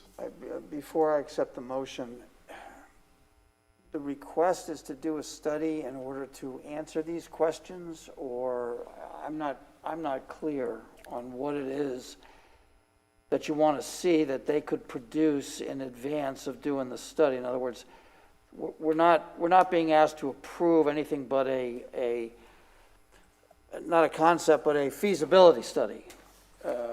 Is that what everybody understands, or is it me? I have no clue what we're talking about here. So, real quick- I'd like to see some kind of drawings or presentation or okay, something. so- I don't think we need to spend money to do a big study, to do a simple little presentation of what we're suggesting in this matter.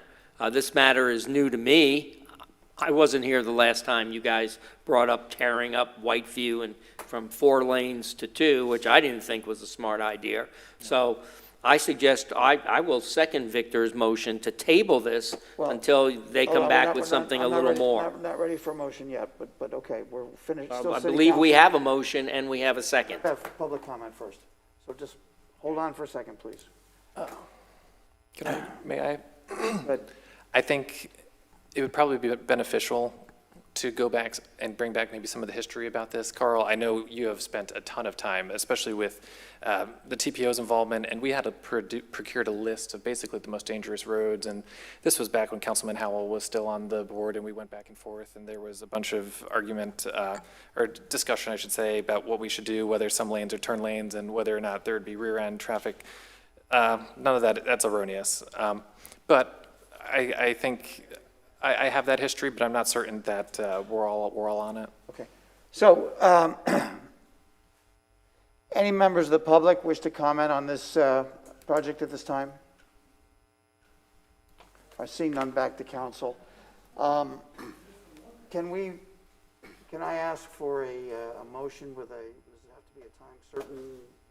If it was a motion to continue, it would be a motion for time certain. A motion to table just puts it off until it's brought back by staff when they're ready.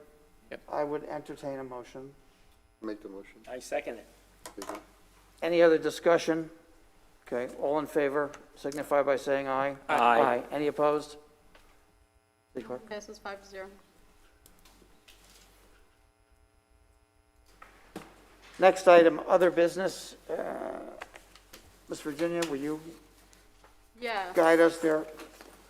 This is a vote that you need to take tonight to appoint a member to the Affordable Housing Advisory Committee from the residential population for the city of Palm Coast. It's the city's opportunity, in accordance with the guidelines from the interlocal agreement, that the council appoint a member to this board. So you have a sheet. Please do round 1 and pick one member. Either Mr. Cheap or Mary. I do have a question for the clerk. Why is it necessary that we make this decision at this meeting? We are, there's an opening. It's been for the past few months. We advertised it, and these are the 2 applications we received back.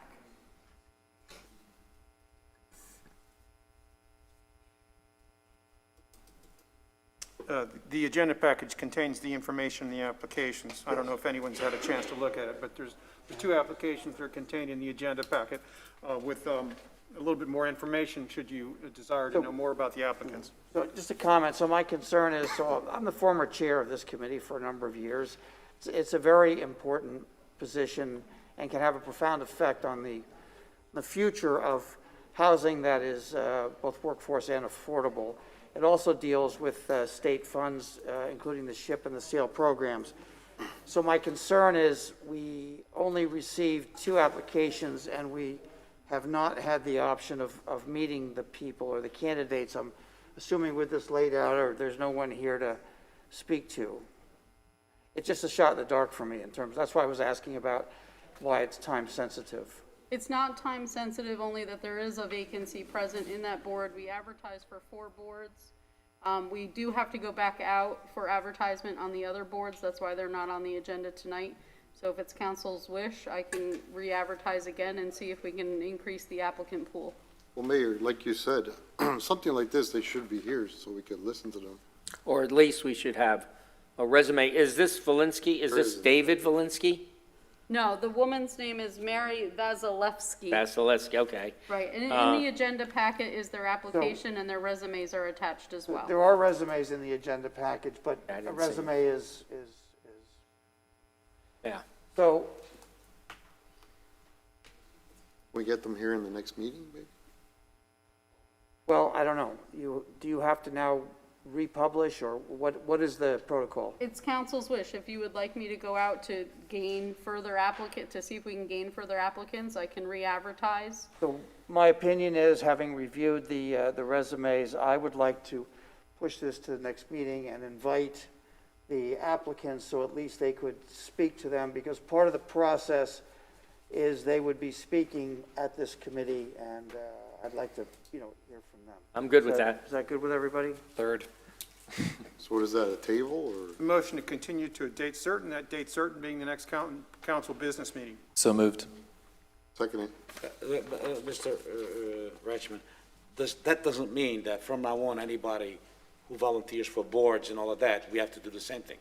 Does it? We establishing that, or is just this No, specific? sir. The motion was just to continue this particular Specific item. for this item. It would be So nice, you're though. not changing any policy, you're just taking Right, the it's just- specific action on this Good precedent. particular item. It's just important that next time we have somebody else over here that, no, we don't need to hear from you. We just need to hear from this. No precedent created, other than as to this particular appointment. We're not creating case law, are we? We are not, no. This is not going to go to any Supreme Court. Good. For our public comment. You're not taking any action. No, sir, it does not. When it comes back, then you'll be, So, all in favor of, But it would be good in the future if the people could be here. so we'll handle each one. Okay. So the motion is made and seconded. Any other discussion? All in favor, please signify by saying aye. Aye. Aye. Any opposed? And Ms. Motion Virginia, passes you have 5-0. you have the instructions for that. Good, very You good. want this back? No. No, thank you. You leave it. And we move on to consent. Mr. Reichman, if you would. Do we have to? you do not need to read those, just to entertain a motion for approval of the consent agenda. I would entertain a motion for consent, for approval of the consent agenda. So moved. Seconded. Any other discussion? All in favor? Mr. Mayor, it should allow the public to give any information or comments they want on any items on the consent agenda if they so wish. Are there any members of the public that would like to comment on any of the items in the consent agenda this evening? Seeing none, I will close public comment, bring it back to City Council. Any further discussion? Voice vote. All in favor, please signify by saying aye. Aye. Aye. Any opposed? Very good.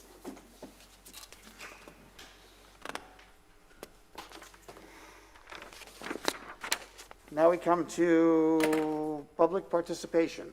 Are there any members of the public that would like to comment on any items that were not discussed on this evening's agenda? Seeing none, I will close public comment. Discussion by City Council matters not on the agenda. Let me start in order. Councilman Danko, any matters to discuss this evening? Yeah, just a couple things. We still have not gotten to voting on commercial vehicles. We seem to be slow walking this. We discussed this several meetings ago. I would really like to see this get on the agenda so we can go one way or another and let those businesses out there in the community know what they're dealing with. I also want to bring up... May I stop you there for a second? Do we have consent amongst City Council to move that up on the next available agenda? I believe there's a We asked workshop for that. scheduled, at the next workshop, there's a presentation scheduled for that. Scheduled for the next Next workshop. workshop, that is excellent, Sorry because to stop you. Go we ahead. were basically in a 2-2 situation, which means it's going to fall in your lap. Sorry. Other comments? I also want to clarify something that Councilman Burkino brought up. These people that cause problems here at City Hall, they're part of a group, that I have no membership in, and I'm not part of that group. I'm not part of the Flagler Liberty Coalition at all, period. I am a member, and I'm vice president of our Flagler Trump Club. That is a completely separate organization. So I just want to clarify it. The people that came up here and caused problems that concerned Matt Morton, that got the security equipment installed, I have nothing to do with these people.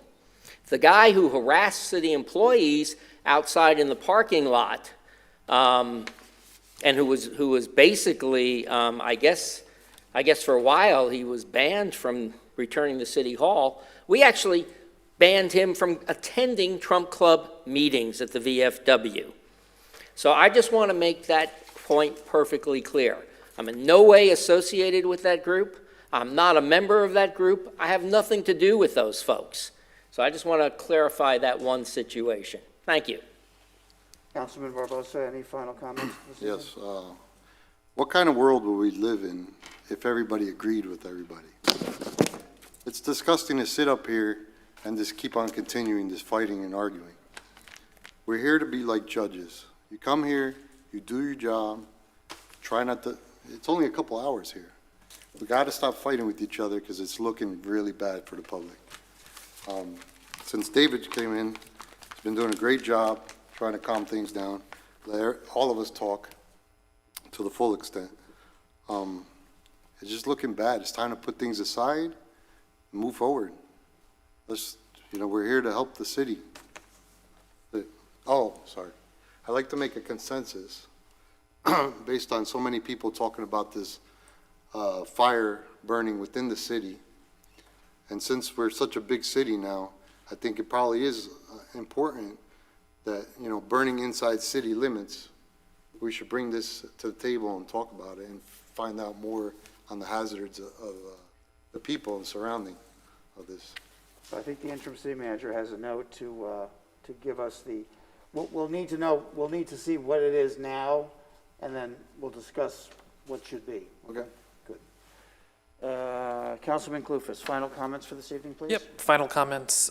Number one, I mentioned in our previous budget meeting, I'd like to congratulate Riley Opelka for reaching the 4th round of the U.S. Open and being the top seeded American left in the U.S. Open, our tournament, United States tournament. It's pretty special. I wish him the best of luck, and I'm proud to have one of Palm Coast's alumni representing the U.S. on the biggest platform that exists right now. Besides that, I concur that I haven't personally experienced any of the prevailing winds with the smoke and everything, so I would love more information regarding that. I agree, especially if it's impacting quality of life, which it certainly seems like it is.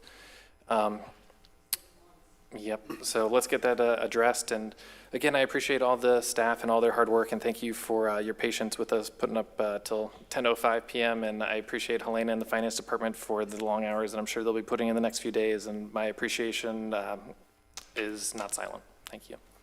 Vice Chair Branquino? Yes, I just have a couple of things. Lorraine, have a good day tomorrow, and may God be with you. Okay? I don't want to say what it is because everybody knows what it is. Yeah. All right, tonight was a funny night. After we had those things with multifamily homes, I'm pretty sure my colleagues have been hearing it too from people out there, that they discussed it with the way we're growing. And we're not growing laterally as much. We're trying to go up. And that's why you heard me here tonight being against it.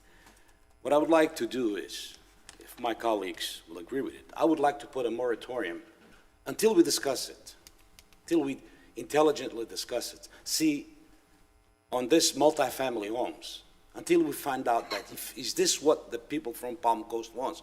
Because this is what we're here for. And I'm only asking for a moratorium. Give it time for us to discuss it, intelligently discuss it. Is this going to increase our quality of life? Is this going to be good for us? Is this going to affect our infrastructures? If that's what's going to happen, then it's up to us to decide. But I think we should put them, and I don't want to make a motion on that. I don't want to be that unfair. Okay? I think we should discuss, for 6 months, discuss this matter thoroughly. And worst comes to worst, put it out there, okay? Survey it. But if we survey it, I think we're all going to be in for a surprise. I think we're all going to be in for a surprise. Because I moved here for my quality of life, together with everybody else's quality of life. Okay? So I just want to put that out there, and so my colleagues will think about it. Today, right here, I was sent back to New Jersey. I don't know if you overheard it. I overheard it. I should go back to New Jersey. First time I'm ever thrown out of state like somebody was thrown out of their account. That's what the Pateras told me. But that's exactly what happened. I've never been told, get out of there. But anyway. Now, most important thing. July 26th at 6:05 p.m., there's a video of two councilmen right here on this dais today clearly violating the Sunshine Law. I ran that by the clerk. I ran that by our city attorney, and we all know it's a violation of the Sunshine Law. I don't know what we're going to do about it. It's on a few internet and a few, what do you call that? It's a few sites out there and Facebook. And city clerk already got a copy of that. Now they could erase it. There's two councilmen violating the Sunshine Law, talking about the millage rate on tape. On tape. So I don't know what we should do from here. I think that's above my pay grade. And if anybody doubts, it's at 6:05 p.m. If you go to Facebook of Councilman Danko, you'll see it there. It's still there. It's still there. Violating the Sunshine Law. Mr. Reichman, I don't know if we have to take any action on this or if you want to think about it or see what it is. But this is right there. And that's it for today. I don't think I have anything else to say for today. I just think that Mr. Reichman could answer this. It's on record. I made sure that was on record. And so it's on the city record. Any comment at this time? You know, it's an accusation, and you know, if it's an accusation that would merit investigation, then it would be subject to investigation by the state attorney's office. This council does not have jurisdiction to enforce the Sunshine Law. And Vice Mayor Branquino, just a comment about, I am opposed to the term moratorium. However, in a prior meeting, I thought you had a very good idea. You suggested that we begin a discussion and a review of the Land Development Code. I think I would much rather see us move forward to workshop and to talk about the Land Development Code as a whole, which I think will get us to the same place, but I think it's a more proper way. And from the city's perspective, it would be received much more positively if we were looking at our land development code carefully in favor of the future and what the future should bring. And it's about time now. It hasn't been done in some time. So I would ask the interim city manager to find a way to bring that forward on a future workshop. That's the reason why I need to make a motion for a moratorium. Yeah, very good. Okay. And final comments from me, very, well, it's important, but quickly. The Intracoastal Waterway Cleanup, the 14th annual Intracoastal Waterway Cleanup was held on Saturday, September 4th. We had over 250 volunteers and collected over 1,600 pounds of trash. And I mind you, this was during COVID. This was my neighbors and your neighbors stepping up to help keep Palm Coast beautiful and pristine. There was no reason for them to come out other than we asked. It's the 14th year, and we're looking forward to being able to do this again each year in the future. It's a great way for neighbors to get along and to collaborate with each other. I will tell you that there was a prize given, and I'm very proud to say that I got a chance to hand over Sprinkles. Sprinkles was a small tooth swordfish, which is actually, I learned, a ray, which was given to the winner who collected the most unique item. I would advise you to go to the website, look at Palm Coast Connect if you really want to know what that item was. I'll tease you there a little bit. And then, let me finish on a serious note. September 11th, Remembrance Ceremony. We hope you will join us on Saturday, September 11th at 6:30 p.m.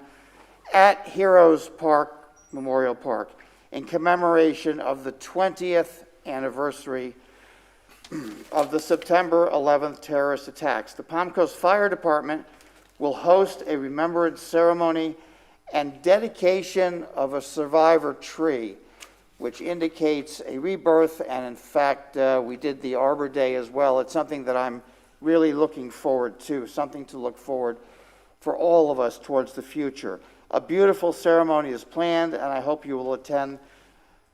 This is a reminder of the resilience, survival, and rebirth.